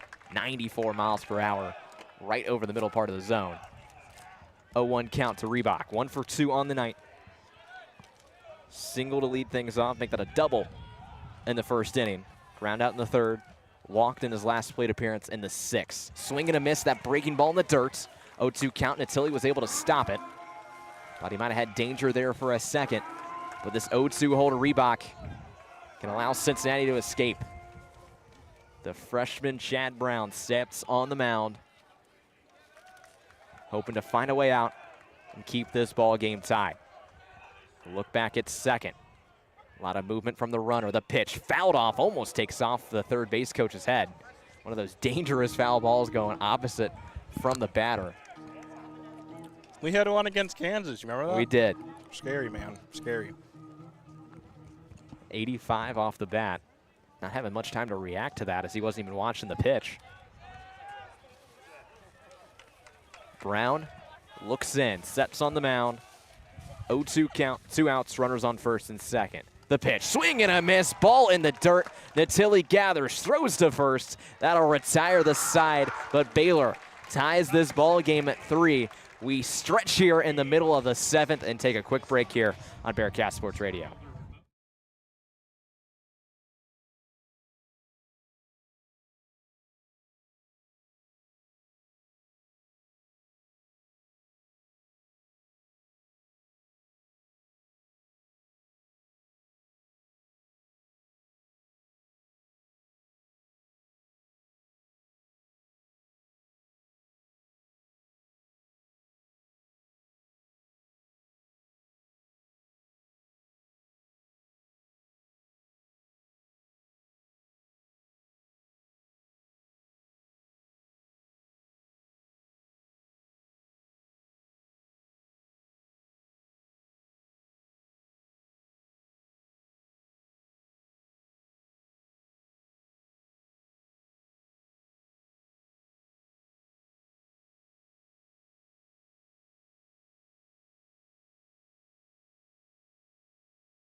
Bottom 7 here at UC Baseball Stadium. We got a tie ball game between Cincinnati and Baylor. Baylor tied it up in the top half of this inning.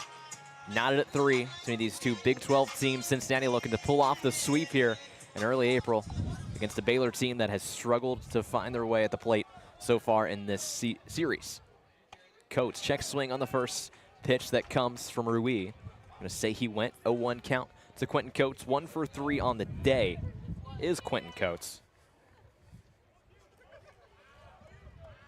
Coates with a strikeout looking, a single, and a fielder's choice in his last plate appearance. Grounded right up the middle, an easy base hit for Quentin Coates. Leadoff man is on for Cincinnati. And the Bearcats will look to retake the lead here in the 7th. That's what they need.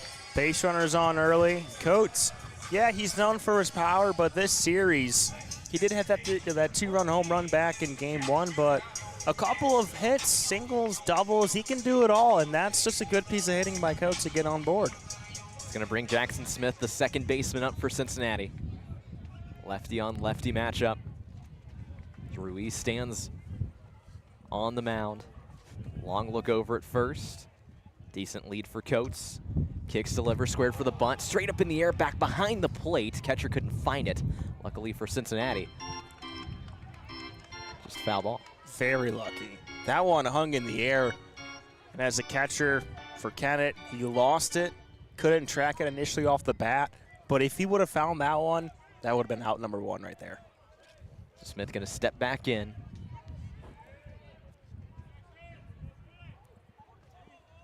Long look on the mound. Another square for the bunch. Another one's fouled off. Be an 0-2 count. Can't imagine they'd keep the square here. Yeah, you got to put the ball in play. Or at least attempt to put the ball in play with the swing. I would make a joke about maybe being different if it was a 3-2 count. With 2 outs, too. With 2 outs, too, yeah. If you know, you know. Long look in from Rui at first. Another square for the bunt from Smith. Corners crash in. Swing, and he's fouled it off. So tried to bait him there. The corners were crashing. Believe in the bunt. One of those dangerous plays. I'd be very shocked if he bunts this. I mean, if you're the third baseman, Clements, you're thinking there's no way he's going to bunt this with 2 strikes. I wouldn't even run up. Smith awaits the 0-2. Not squared right now. Rui, a long look over at first. A long set on the mound. Here comes the pitch. The 0-2 misses low. 1-2 count now to Jackson Smith. You can hear that Bearcat dugout staying into this game. Not much movement in Cincinnati's bullpen at the moment. We saw some. Chad Brown was struggling in that top half of the inning. 1-2. That's in the dirt as well. A good stop by Kennett, the catcher. Keep that in front of him. Count evens up at 2-2.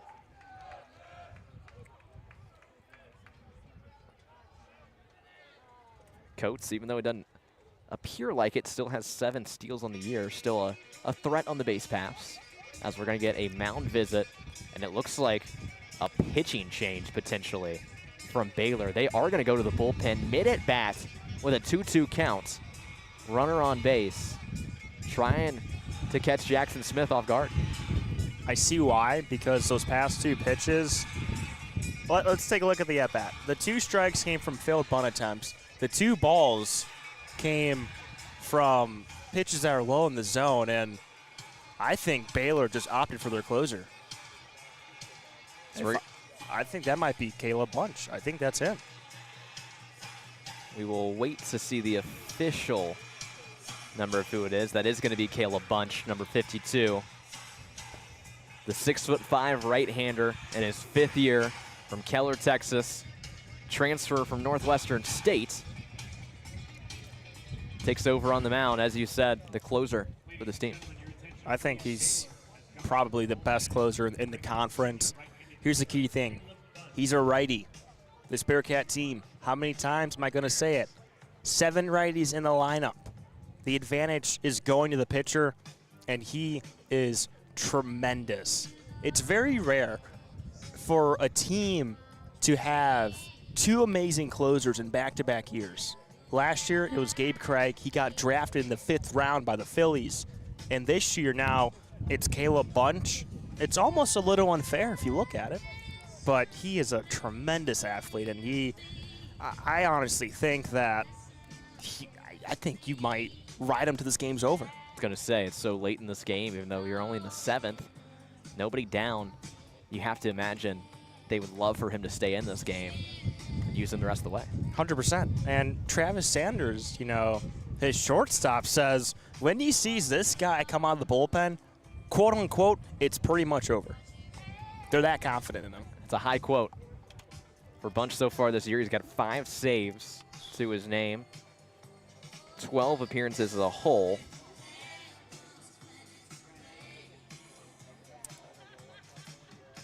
And those saves, coming into the series, that was 31st nationally and second most in the Big 12. So wind continues to whip here from the third baseline towards the first baseline.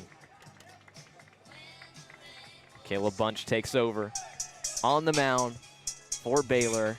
Middle of an at-bat for Jackson Smith, where the count stands 2-2.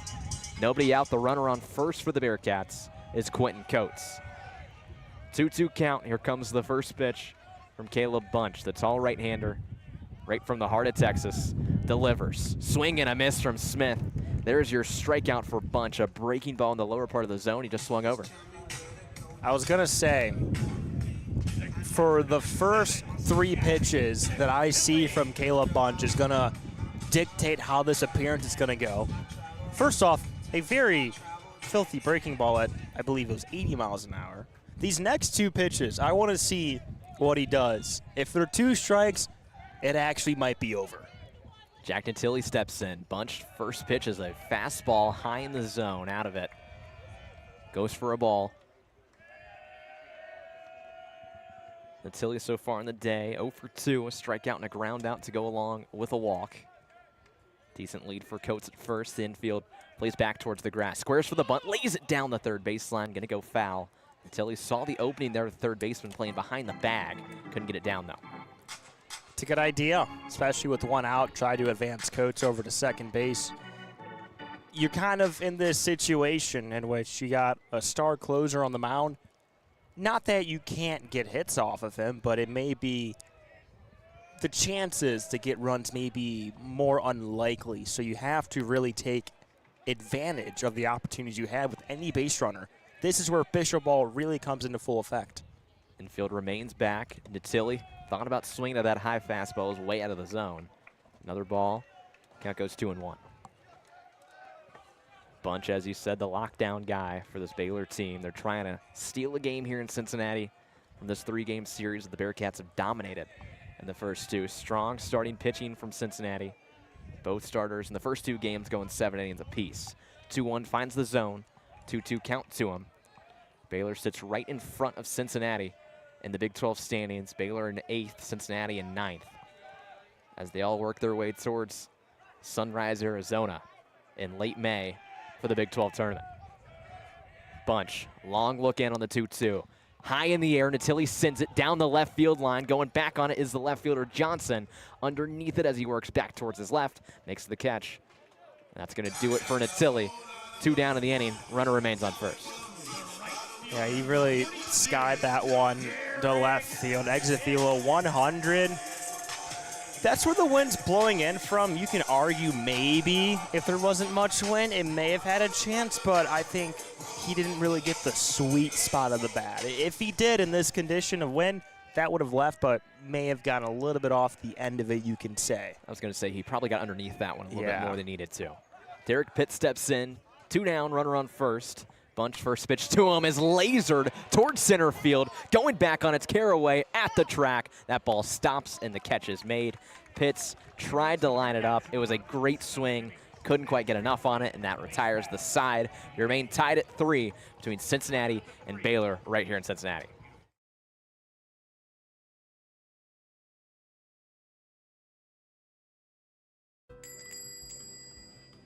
Have you ever been in the weeds dealing with customers at your retail job? The Karens, The wild cards, the regulars. the arguers. And sometimes you just want to say, Okay, great, bye. well, don't forget. A customer is always right. Listen to In the Weeds anywhere you get your podcasts and youtube.com/BearcastMedia. Let's meet the Meatball Man.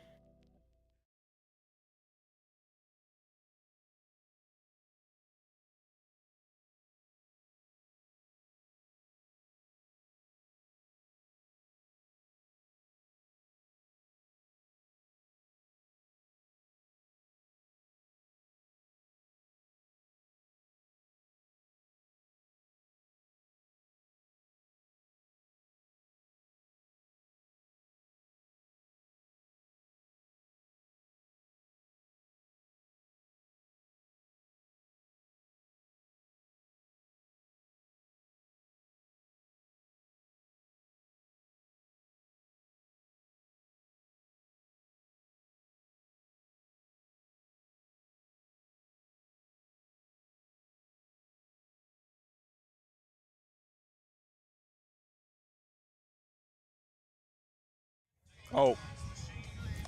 Back here inside of UC Baseball Stadium, that "oh" you heard was Chris applying some sunscreen to Chet that's sitting right behind us. Shout out to Chet here. Join the broadcast. Got anything to say?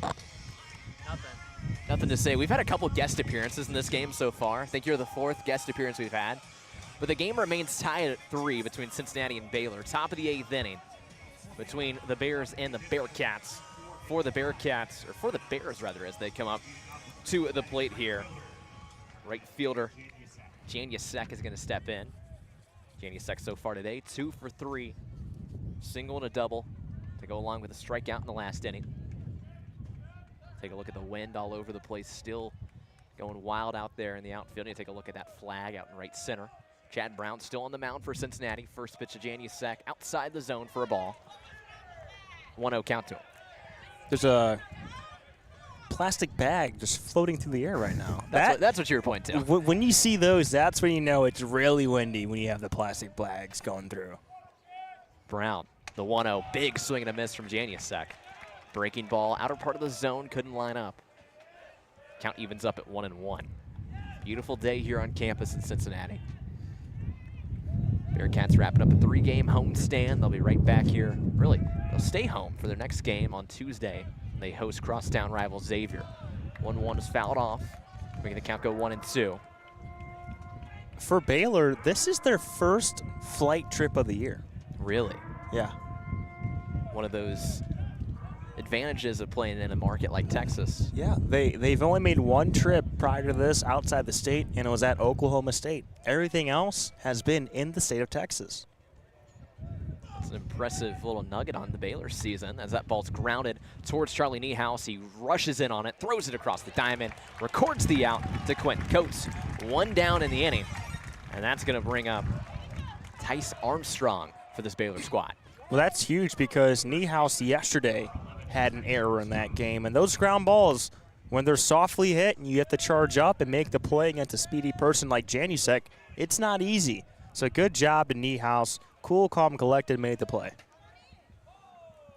Chad Brown steps back on. Tice Armstrong steps back into the box. 0 for 3 on the day with 4 flyouts. First pitch to him, misses low in the dirt.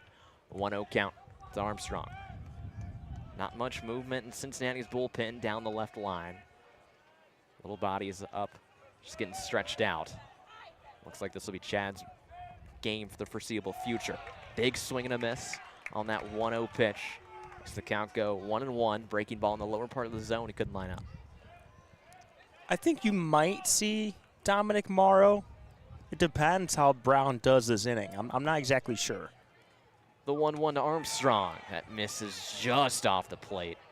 Listen to the entire crowd here. Thought that one found the zone. He takes the count at 2-1. 1 down in the inning. I don't know what is flying through the air. It's from the tree. Oh, it is from the tree. Look at that. 2-1. Armstrong lays off it. Ball in the dirt. 3-1 count. Brown going to have to find something here in the zone, where the redshirt senior has a chance to reach base on balls. Brown into his windup. Delivers the pitch. 3-1. Finds the zone. Count will go full with Brown versus Armstrong. This is a huge at-bat right here. This is huge. If Brown can get the out, or Cincinnati in general, that is huge. You cannot allow base runners on. Brown into his motion. Delivers the pitch. That ball is in the dirt. Another walk. Another base runner for Baylor.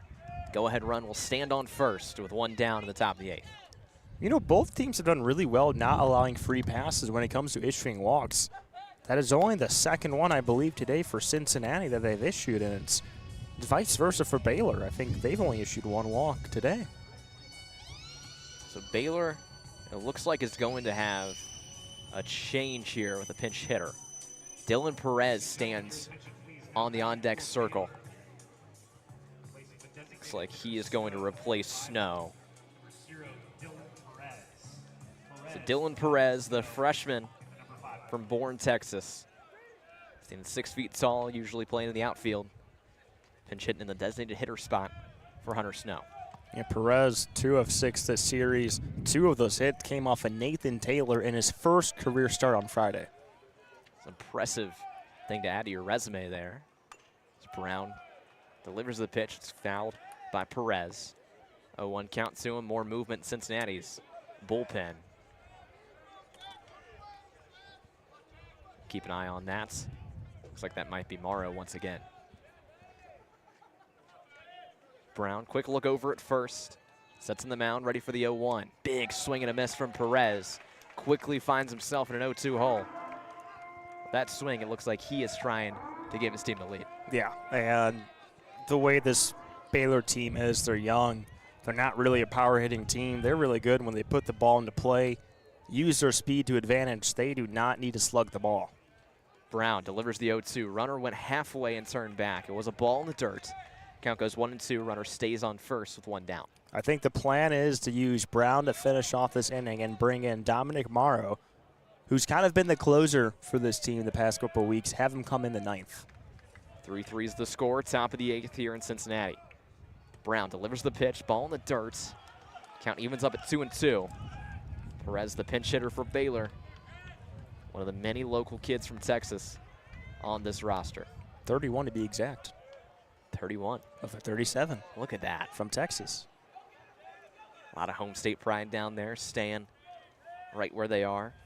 Brown, the pitch, just outside from Perez. You can hear the crowd wanting that strike to be called. Full count, 3-2, 1 down in the inning. That might be the most animated I've heard this crowd all week, honestly. And we don't have the strike zone on TrackMan no more, so we can't confirm from the angle we have. Full count. Brown to Perez. Runner goes. Ball in the dirt. Another man reaches. The go-ahead run advances into scoring position for Baylor. And Cincinnati gonna have to settle in here. Still see the movement down there in the bullpen. Jordan Bishel with no movement yet for the Bearcats. That's going to bring Brighton Clements into the game for Baylor. He steps in 1 for 3 on the day. Single in the last inning, came around to score. And you just saw Jordan Bishel as Natili comes up to talk to the pitcher, Chad Brown. We saw Bishel, he's using his walkie-talkie right now. He uses that a lot to communicate to the bullpen to get guys loose. Like you mentioned, Morrow, he is warming up right now.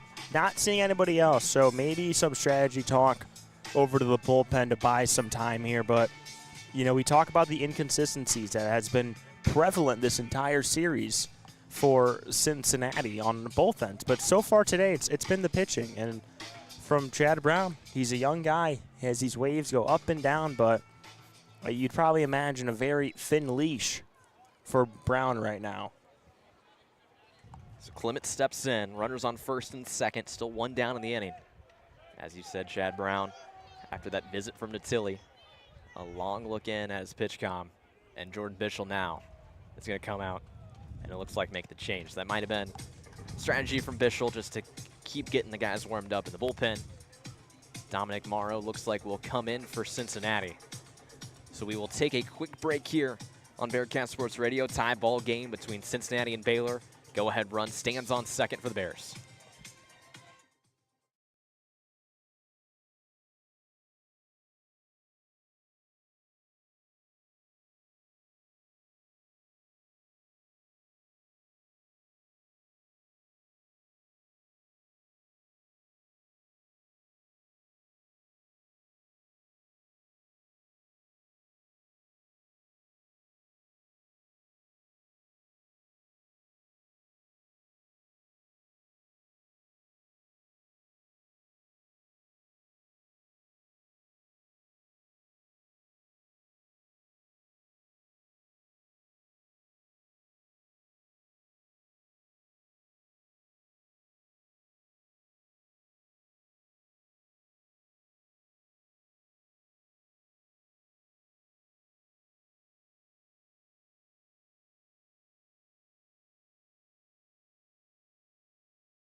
Pitching change for Cincinnati here in the top of the 8th. 2 runners on for Baylor. We'll take this moment to let you know tonight's broadcast is brought to you by El Vaquero, authentic Mexican dining. Just steps off UC's campus on Short Vine. Visit El Vaquero today at 2845 Short Vine Street and follow them online at El Vaquero Clifton online. El Vaquero, the best in Cincinnati. Chance here for Baylor to knock in the go-ahead run here. Top of the 8th. We're tied at 3. Between the Bearcats and the Bears. Dominic Morrow is going to take over for Cincinnati on the mound. Chris, you mentioned it 2 Sundays ago. You're in a similar position here. Dominic Morrow came in. Things didn't go his way. They did not go his way. They spiraled out of control very quickly, but obviously a lot of trust still in them. Big swing and a miss there from Baylor on the first pitch. That was Clements in there. 0-1 count to him with 1 down. That fastball, 96. You're going to see Morrow go in the mid-90s quite a bit. Morrow, quick look over at second at Perez. 0-1, no good. Misses low. 1-1 count to him.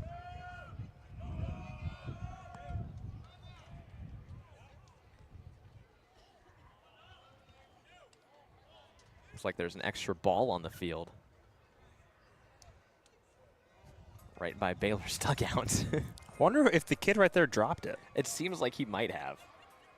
Yeah, because the other one has a ball right now. And they're playing with it. I bet you maybe just went over. Well, that's unfortunate. That's tragic. He wanted the ball back, and the first base coach didn't even look at it. Threw it in the dugout.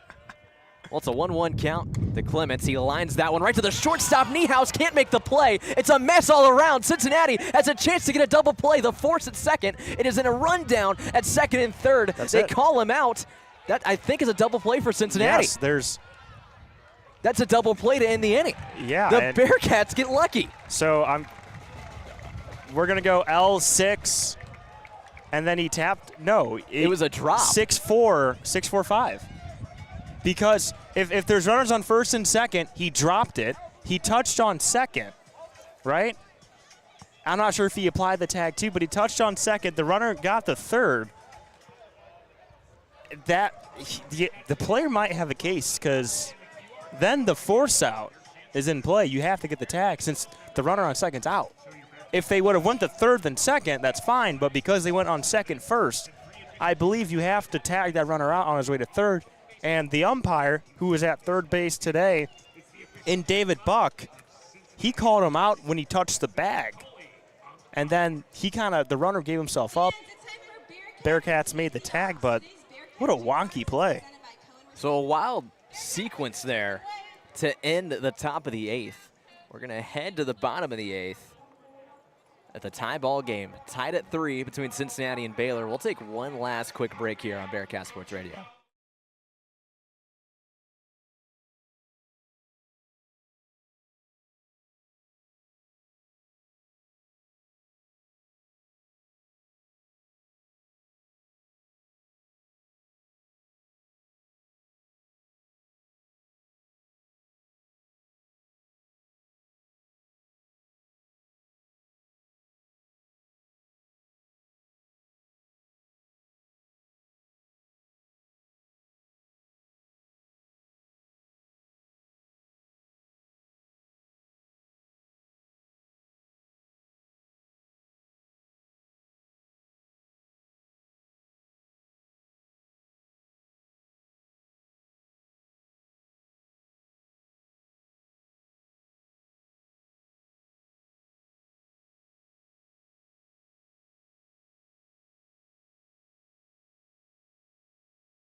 So we're back here right now as we stand. We're in the bottom of the 8th. That could change because the umps have come together after a discussion after that weird play out in the field. To recap it, it was a line drive right to Charlie Niehaus at second. There was runners on first and second.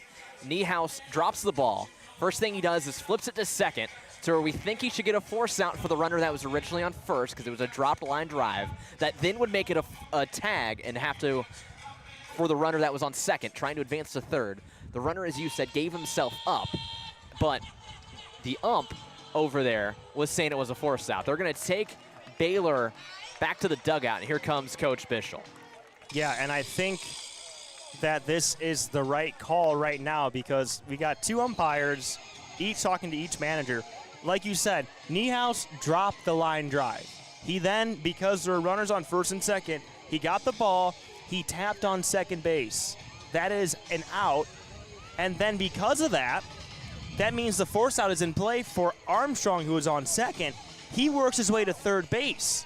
Because the out was made at second first, the tag should have to apply for Armstrong on his way to third. Niehaus, I believe, threw it over to Mitchell, who was on third base, made the catch, and the umpire, David Buck, signaled an out.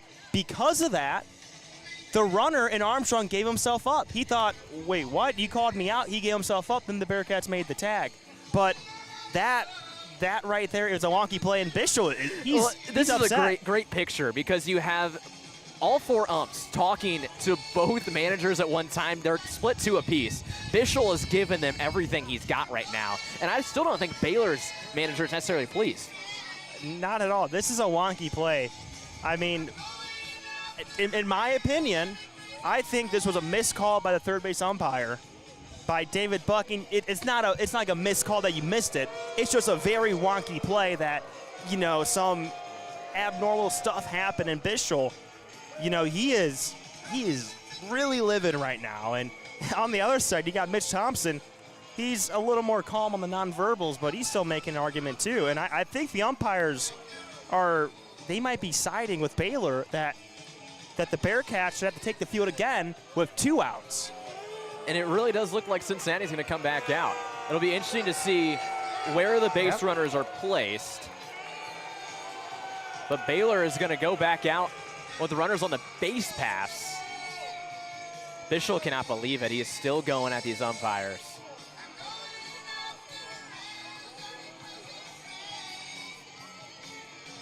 Oh my goodness, now he's coming back for round two. I was going to say, Bischel might be lucky he doesn't get run here.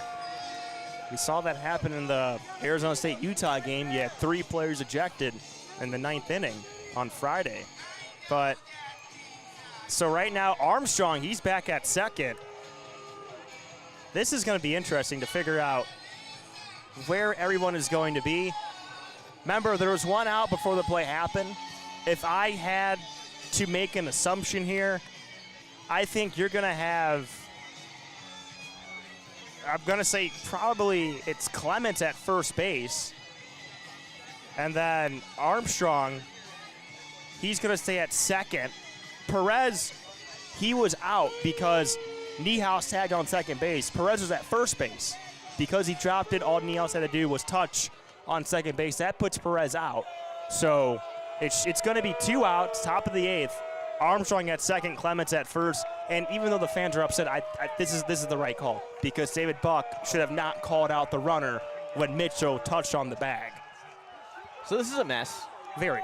We're back to the top of the 8th. 2 out, runners on first and second. Ty Johnson at the plate. First pitch from Morrow. I almost said Brown. That's how chaotic this has all been. It's Morrow back on the mound. First pitch from a misses outside. 1-0 count. As we said, 2 down. Runners on first and second. Seems like the fans, along with almost everyone here in the ballpark, is a little confused on what just happened. Morrow, the 1-0, misses high. Count goes 2-0. If you're Cincinnati, I think you can understand how frustrated they are right now, having Morrow just have to go back out almost cold to finish this inning, too. Yeah, I mean, 100%, I get the argument. I think the Bearcats are lucky that the umpires put Armstrong back at second and not at third base. 2-0, fouled off behind the plate. 2-1 goes the count. Cincinnati trying to escape this inning. The ball game's still tied. So here's what's going to happen. If the Bearcats get an out, you're going to hear the loudest cheer of the series. If Baylor gets a hit, you are going to hear the loudest boos of probably the entire season. Morrow steps off. Johnson stepped out. Johnson is 1 for 2 on the day with a double earlier. Flares it, going towards shortstop. Niehaus steps up, doesn't have a play anywhere. He throws back to third, not going to be in time. It was such a soft grounder that went right towards the edge of the grass in the infield. Niehaus crashed in, couldn't get there in time to make a play. Bases are juiced with 2 down at the top of the 8th. It was a very slow hit ball to Niehaus. Exit velo, 41 miles an hour. I think that might be the lowest I've seen all season. But it's a good play. If you're Niehaus, You don't have a play, don't force a throw. We saw Coates do that yesterday where he threw back to second base. It went off the glove of the Niehaus into the outfield, which gave Baylor a run. J.J. Kinnett, the catcher, steps in. 2 for 3 on the day. First pitch in for a strike. Breaking ball in the inner part of the plate. Twisted him up in this scenario where the go-ahead run is on third. 2 for 3 on the day. J.J. Kinnett singles in his last 2 plate appearances. Runner on third, dancing around. Morrow delivers. Fastball outside. Evens the count at 1-1. 2 down at the bases loaded. Tied at 3 between Cincinnati and Baylor. I'm still thinking about that play. I mean, he dropped it. Your instinct is touch on second. Could have went over to first. Morrow, 1-1. Fouled off back behind home plate. 1-2 hole stands J.J. Kinnett, trying to put his Baylor team in the lead as they try and steal one game away from Cincinnati in this series in the Queen City. Dugout comes alive along with the fans. And the 5-1-3. Morrow, line towards Niehaus. He makes the catch this time. That retires the side. The Bearcats escape the jam. We're tied at 3 between Cincinnati and Baylor. This time, truly heading to the bottom of the 8th. How fitting, a line out the Niehaus. How about that? Just ends perfectly for Cincinnati.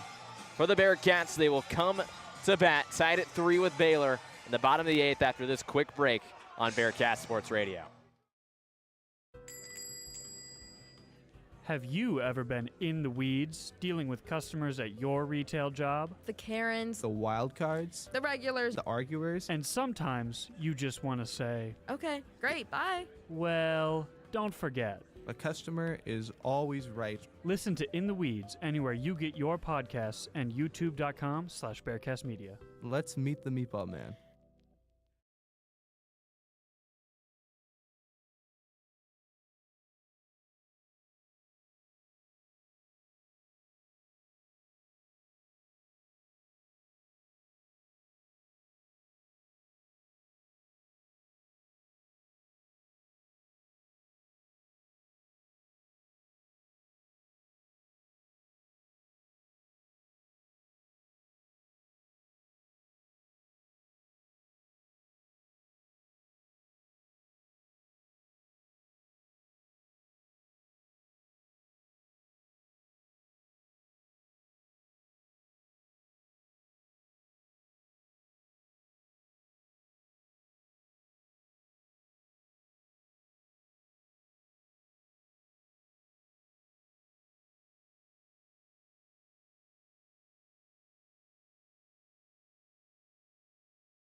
Back here inside of UC Baseball Stadium, a chaotic top of the 8th is going to lead to a hopefully good bottom of the 8th for Cincinnati. They gained some momentum there after a couple calls didn't go their way. They had to put the defense back onto the field after they thought they had escaped the inning.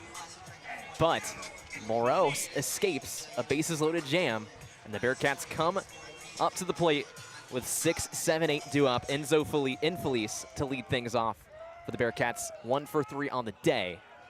Still on the mound for Baylor is Caleb Bunch. First pitch from Bunch. Gonna miss low and away. 1-0 count to Infelice.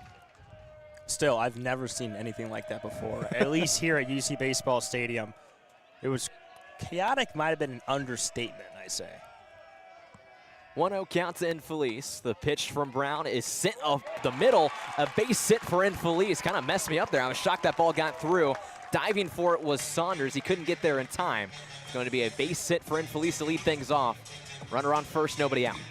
Yeah, it wasn't the hardest hit ball. You're looking at 83 miles an hour up the middle. It may have had a funky bounce because Sanders, the shortstop, was going to his left.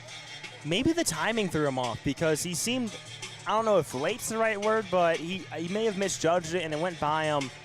And now you're going to have another infield meeting along the third base side in foul territory for Cincinnati.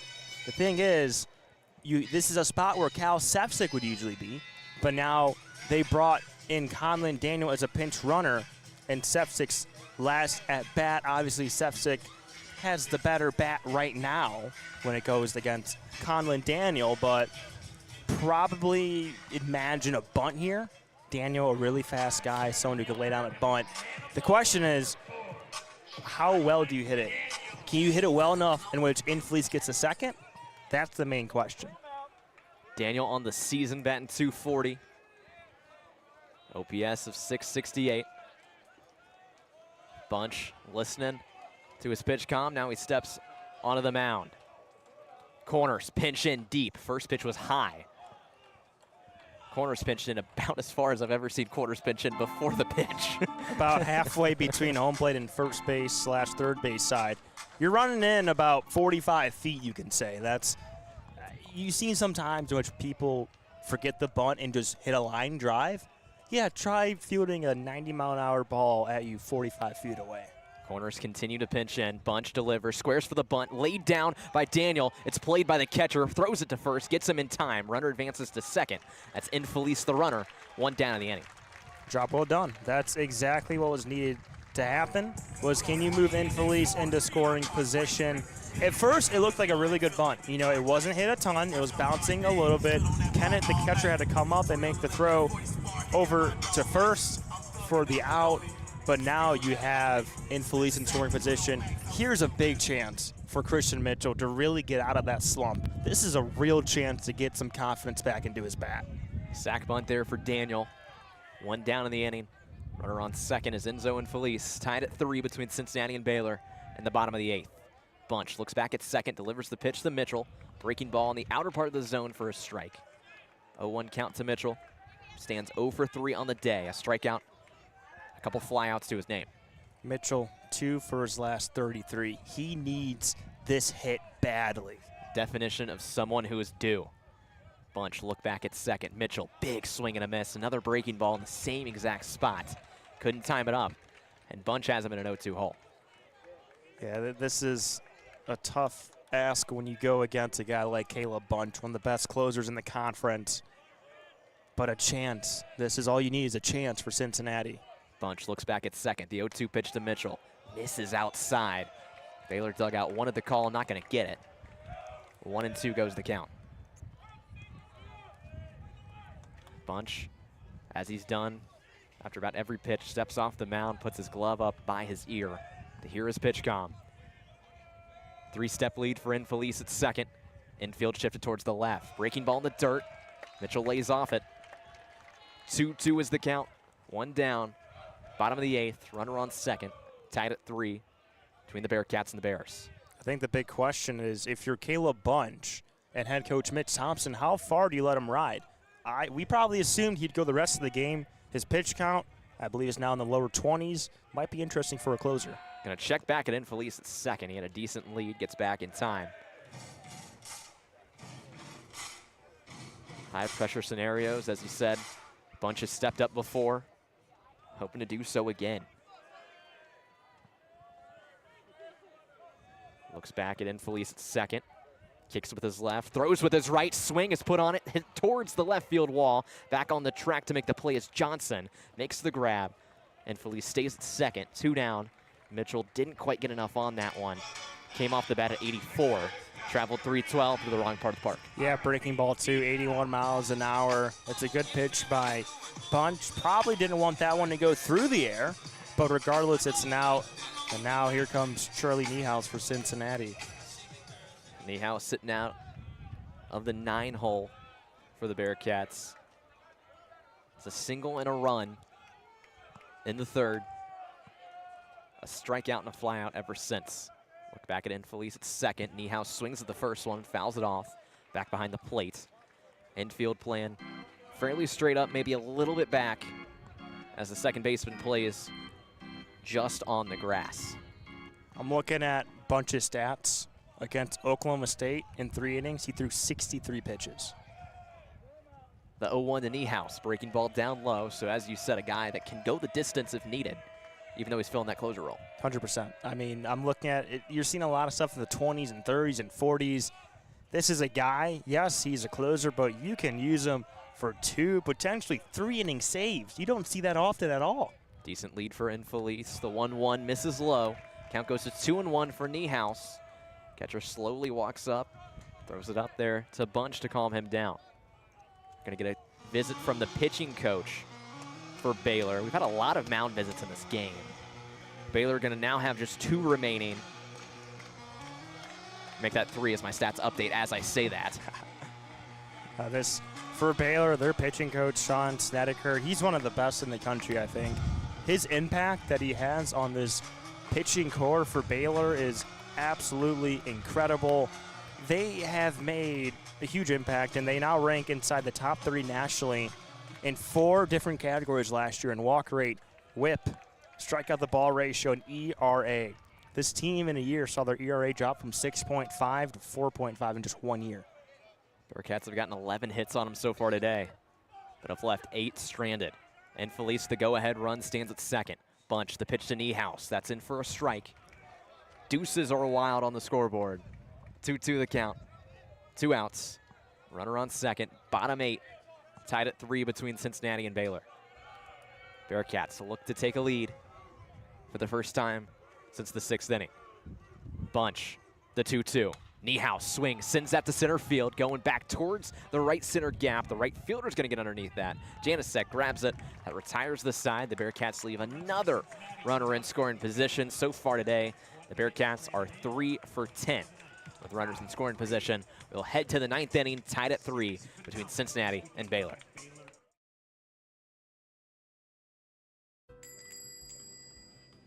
Have you ever been in the weeds dealing with customers at your retail job? The Karens, The wild cards, the regulars. the arguers. And sometimes you just want to say, Okay, great, bye. well, don't forget. A customer is always right. Listen to In the Weeds anywhere you get your podcasts and youtube.com/BearcastMedia. Let's meet the Meatball Man.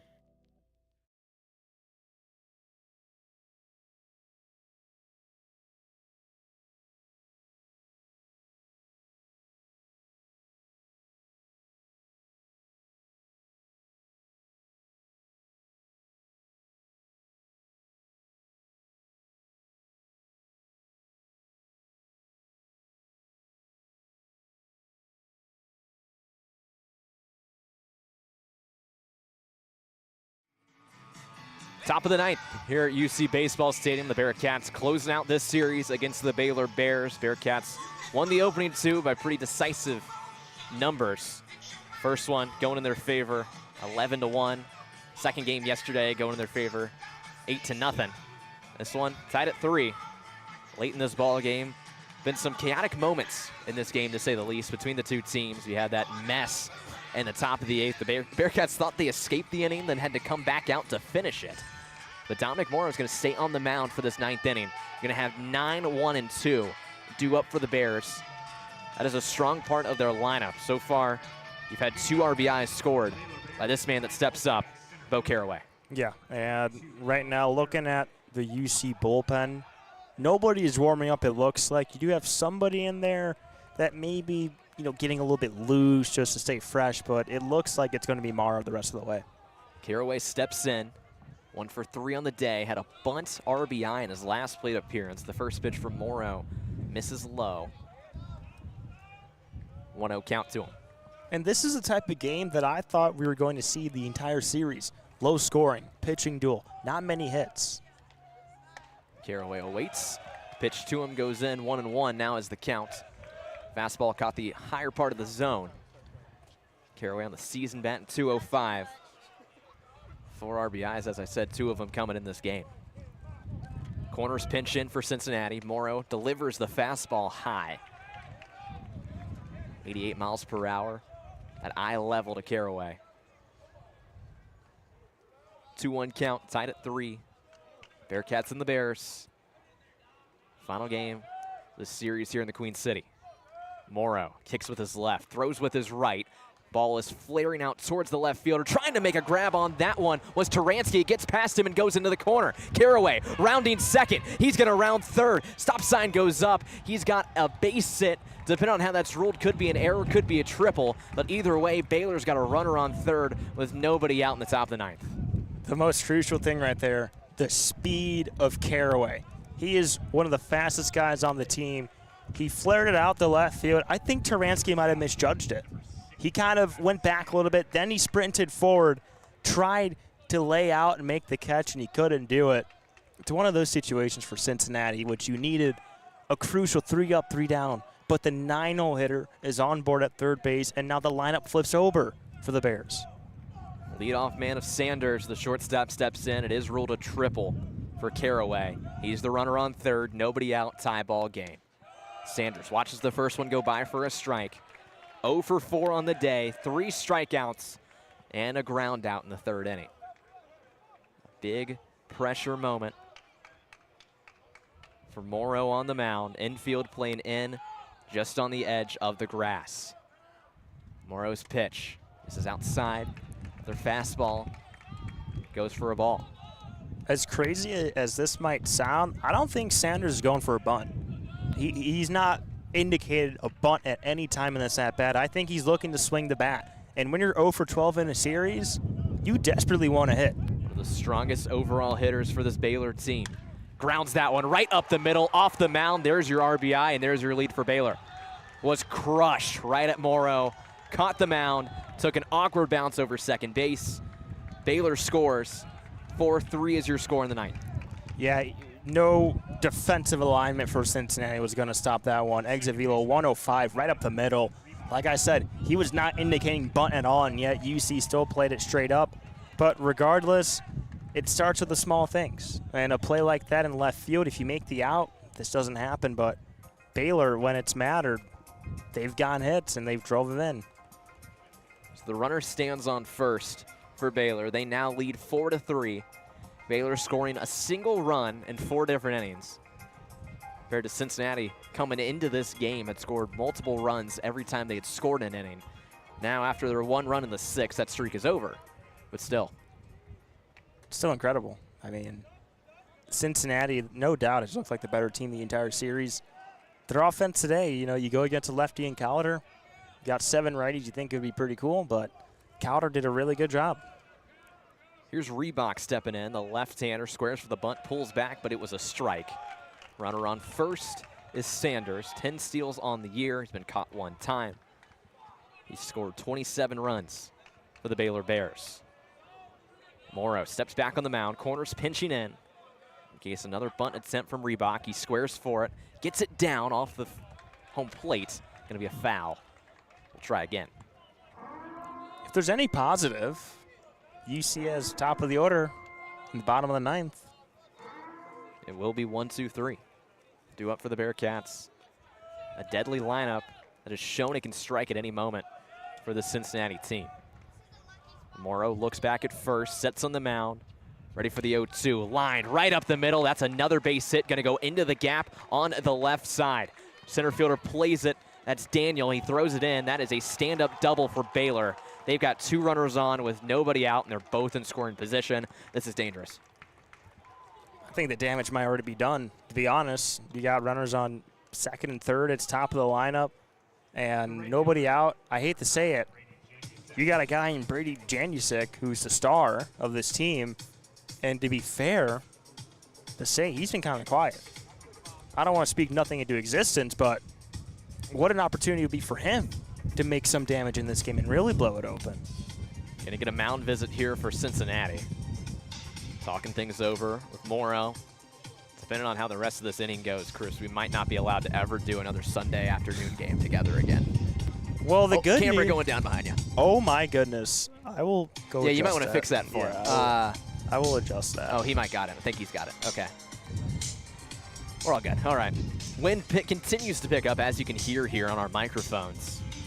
It's still blowing directly at us, too, straight from the third base to the first base line, affecting potentially some of the balls, including maybe that one out there.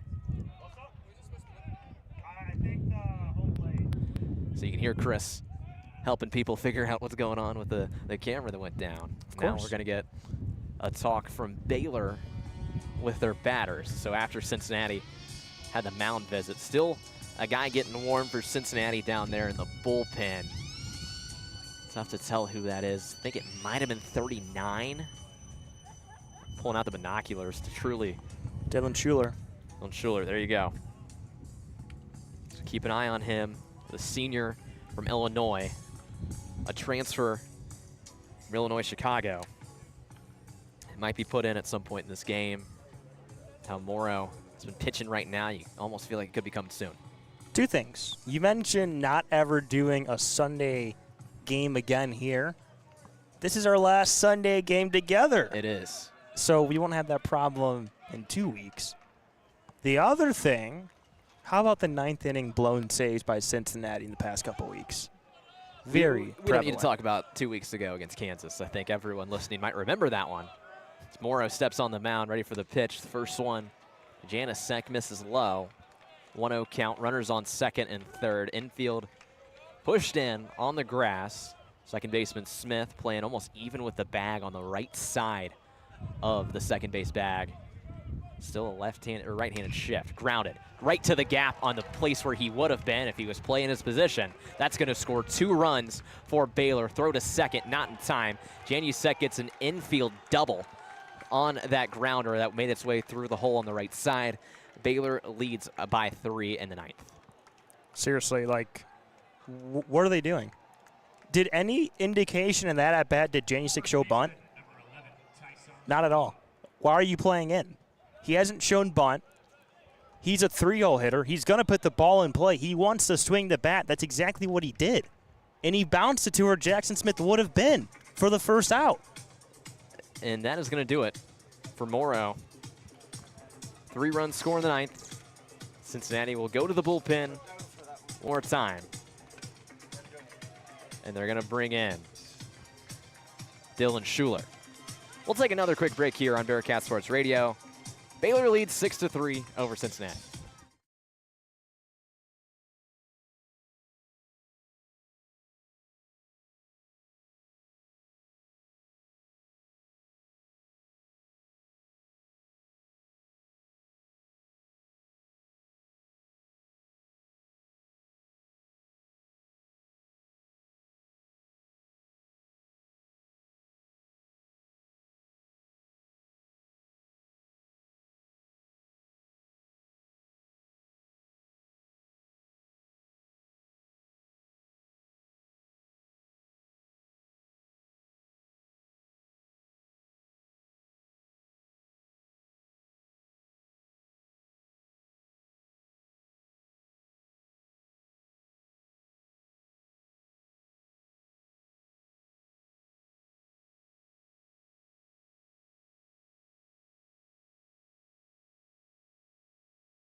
Hello, friends. Welcome back to the top of the 9th inning here at UC Baseball Stadium. All of a sudden, this game was 3-3 heading into the top of the 9th. And, you know, you probably heard me say this in the past 2 weeks, but all of a sudden, Cincinnati's now down by 3 in the top of the 9th after being tied. It's a weird scenario that we've seen on the Sunday home game specifically that me and you are doing together. An awkward thing, but you know, you told me to start talking about the Masters. I won't fully shift our focus away from the baseball game at hand, but Rory McIlroy does tee off in 30 minutes in the final grouping, so just keep an eye on that. Still. Here for Baylor Bears. They've done a really good job of keeping the ball in play into the green. They put the ball into play, center field, left field. They've done a really great job scoring many runs, and they've done it at the right time. I love that impression. I don't know really who smooth. I'm trying to impress. Anyway, Dylan Schuler stands on the mound for Cincinnati. The senior right-hander from Rock Falls, Illinois, transfer from UIC. So far on the season, even 3.60 ERA.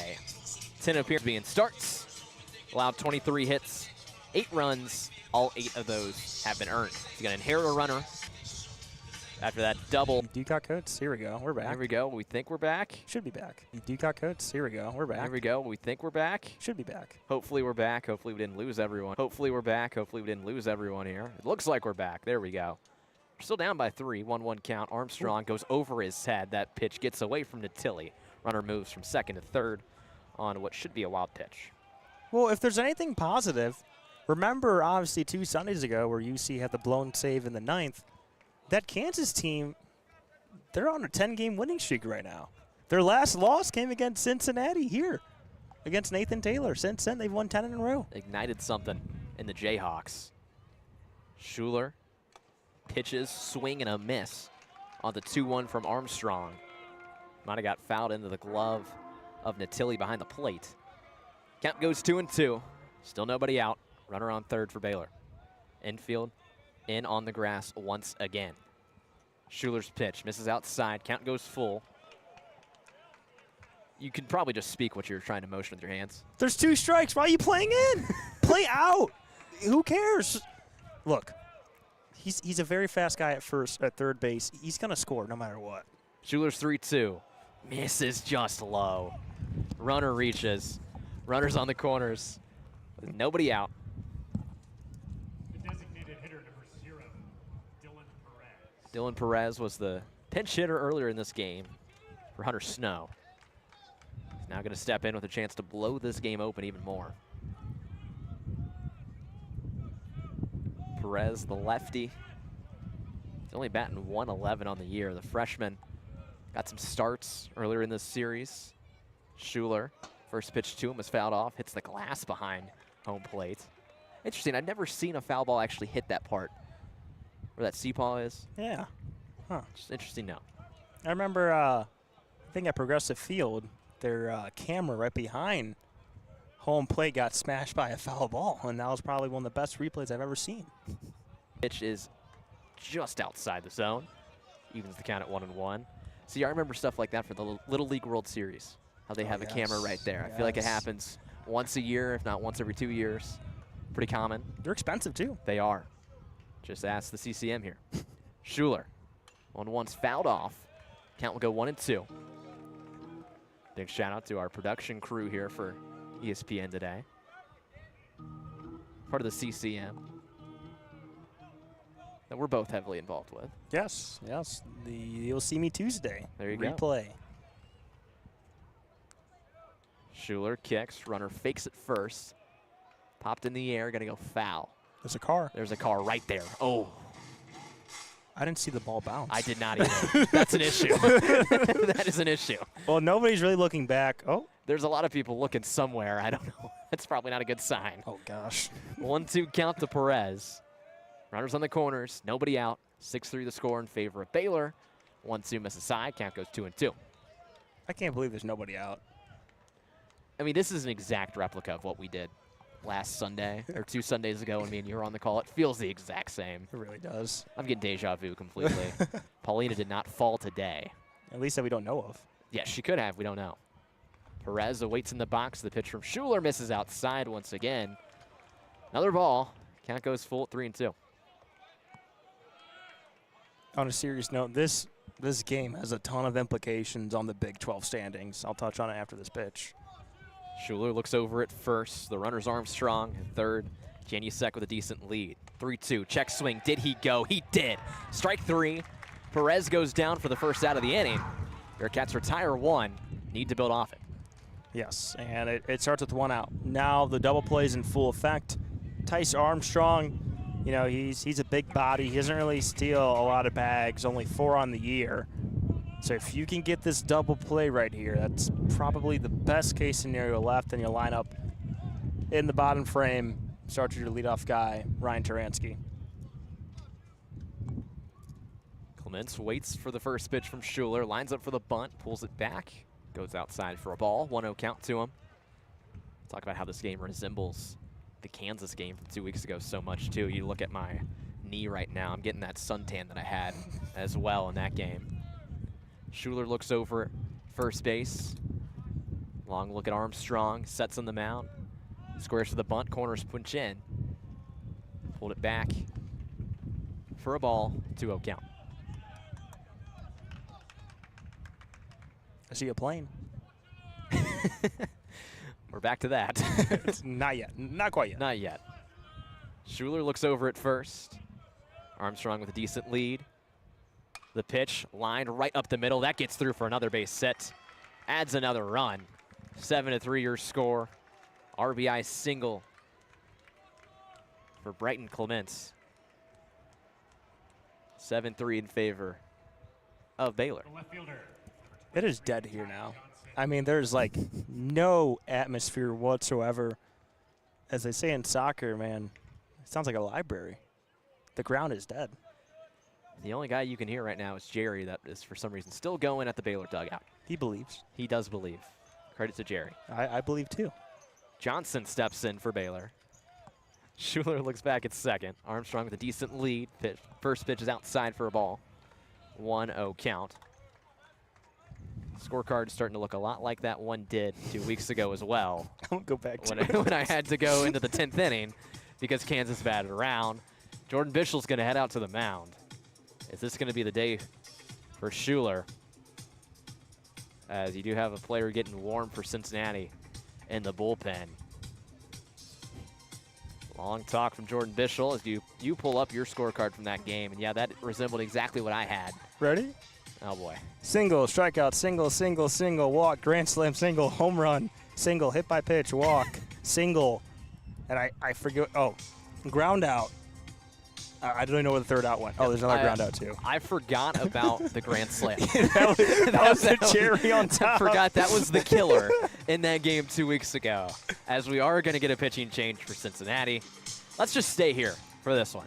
I want to pull up your grand slam call here. The grand slam was not necessarily our favorite part of that broadcast 2 weeks ago. Cincinnati electing to go to the bullpen once again here in the top of the ninth inning. They trail 7-3 to Baylor.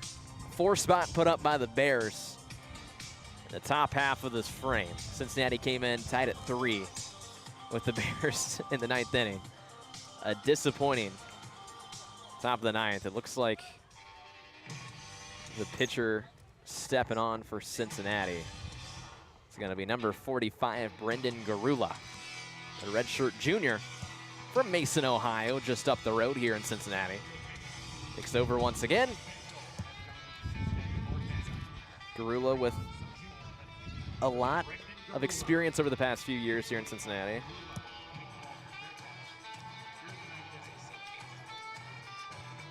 Game started at 11. We're at 2:22 right now. The first 2 games weren't bad. We were 2.5 hours, I think 2 hours and 40 minutes yesterday. Today has been not quite the day. Still a beautiful day for baseball. This game started earlier than anticipated. It originally was announced for a noon game. They moved it up to 11. We don't really know the reasoning behind that. Could be a flight that Baylor has. I feel like if it's a flight that Baylor has, they might be questioning right now why this inning's still going on. That's very true. And see what happens when you fly out for the first time. You can't coordinate your schedule properly, huh? You might remember, if you've been online as of recent, some of the news that's happened in the Big Ten for softball, specifically involving Oregon and Northwestern, where the game just had to end. Northwestern, they were coming back. They were down by 2 in the 7th, and like, yeah, you know what? Oregon, they have a flight to catch, so we got to call the game right Game's here. over. Game's gone, man. Game is gone. Garula continues to get warm. A left-hander, 5'11", 195. The season ERA of 4.85, whip of 2.46, 13 innings pitched. He's allowed 17 hits, 8 runs, 7 of those earned. He inherits 2 runners that stand on first and second. 1 down in the top of the ninth. Bearcats trail by 4 to Baylor. For Baylor, Ty Johnson steps in. He is the 8th batter of this 9th inning. Johnson on the day is 2 for 3. Couple singles, fly out and a line out. First pitch in for a strike to him. Outer part of the zone, you're getting a kick out of that grand slam call. No, because there was one, it was like, oh, he got plucked. He got hit by pitch. And it's like 8 runs and he got hit by pitch. Corner's pinched in. Johnson waits, watches one go by for a strike. 1-2 count to him. 1 down, runners on first and second.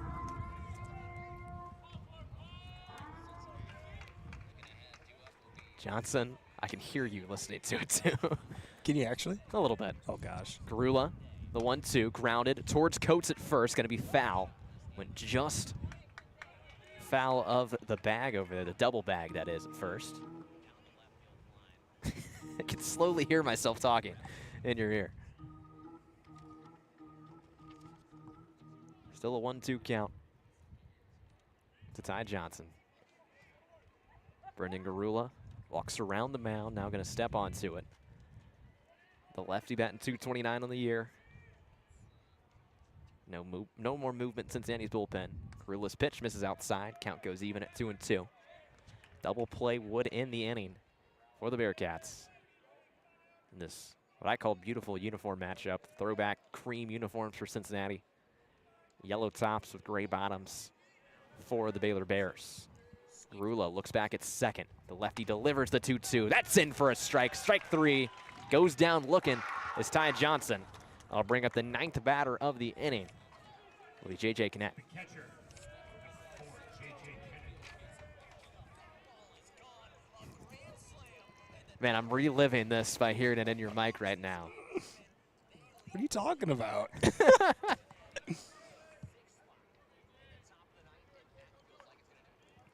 Calling 2 games at one time, it sounds like, with that echo. Carula delivers the first pitch to Connett. This is outside for a ball. 1-0 count to him. Runner still stinging on first and second. 2 down in the inning. Bearcats try to escape. Just giving up 4 runs this time. Not 9, which I believe they gave up last time. Correct. Connett watches one go by for a strike. Evens the count at 1-1.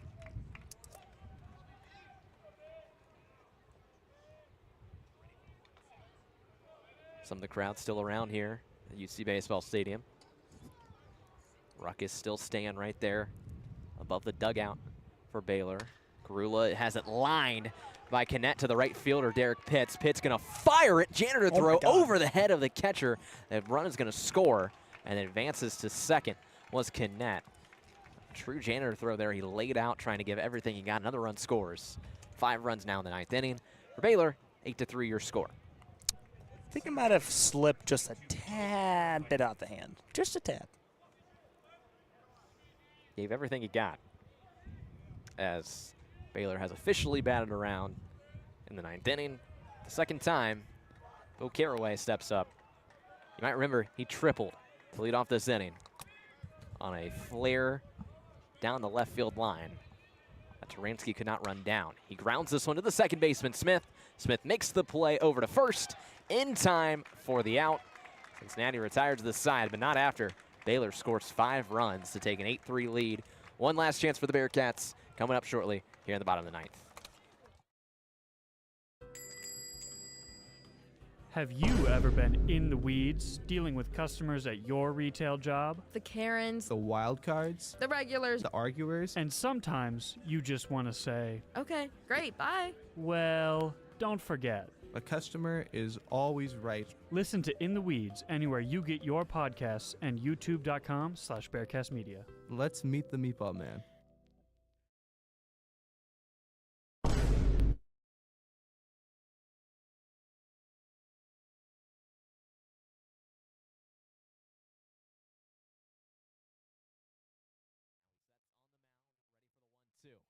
Swing from LeBlanc.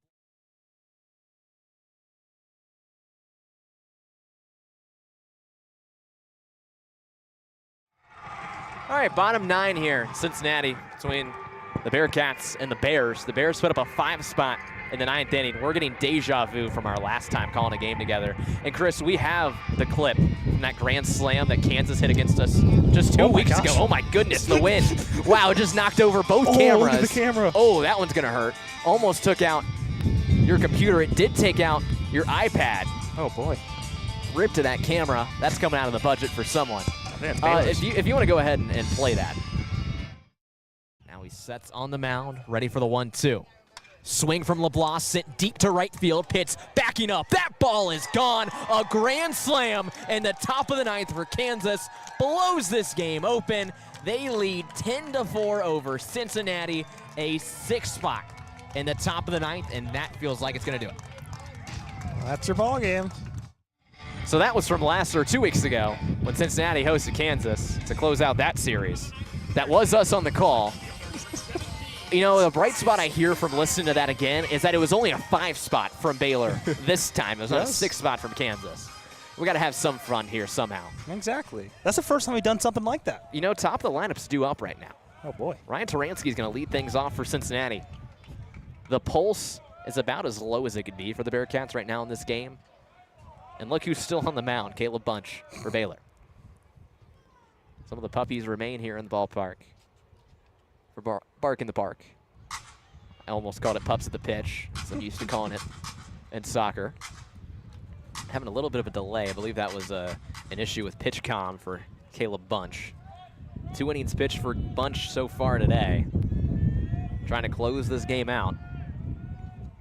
5-run lead in the 9th inning. Bunch kicks, delivers. Taransky gets into that one, sends it to center field. Not enough on it. Caraway gets underneath it, makes the play, 1 down in the inning.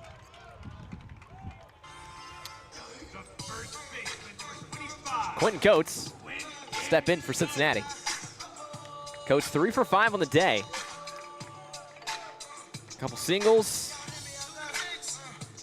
Couple RBIs to add on to his total. He's now 2nd in the nation when it comes to home runs. Bunch into his windup. Pitch outside. Misses for a ball. 1-2. Correction, Coates is 2 for 4 on the day. 1-0 count to him. 1 down in the inning. Nobody on. Bottom 9. Coates grounds that one to shortstop. Makes the easy throw over. Comes off the bag. Did he get the tag on him? Baylor says he did. Coates is ruled safe right now. The throw took him towards home plate. He tried to get the tag onto Coates. Is Baylor going to challenge? They're saying he should on the field. And it looks like they're going to. Why not? It wouldn't be a game we do together without a late game challenge of some kind. Well, this is, believe it or not, this right here, technically, let's see if they signal it. It's the first challenge of the entire series. Look at that. And if you look down the front row, Jerry is trying to give $20 to the umps right now. Hey, Jerry! As you hear Chris. Jerry's trying to buy off the umps here. As Chris is trying to get in on it too. Yeah, we've gone off the rails here. It's a 5-run game. Bottom of the 9th. He just threw his entire wallet at Jerry. Okay. 8-5 your score in favor of Baylor. We have a challenge. Whatever it takes. Chris. Almost lost my scorecard. I hope the cameras are getting this. We've gone off the rails. So I hope that someone is. At least Miles, I think, over there is getting it.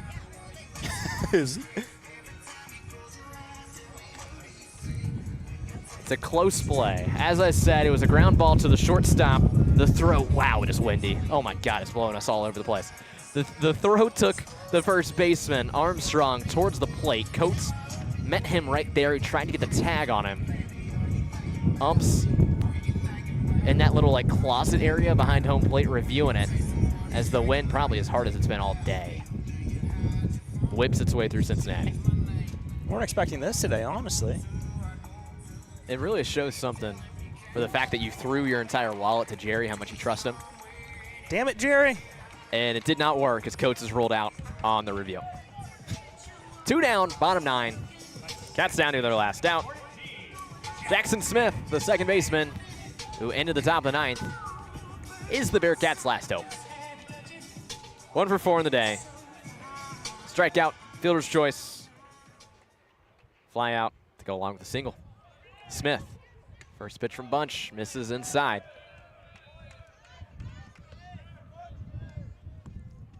One-0 count to him. Infield shifts slightly towards the right. Also a little deep as well.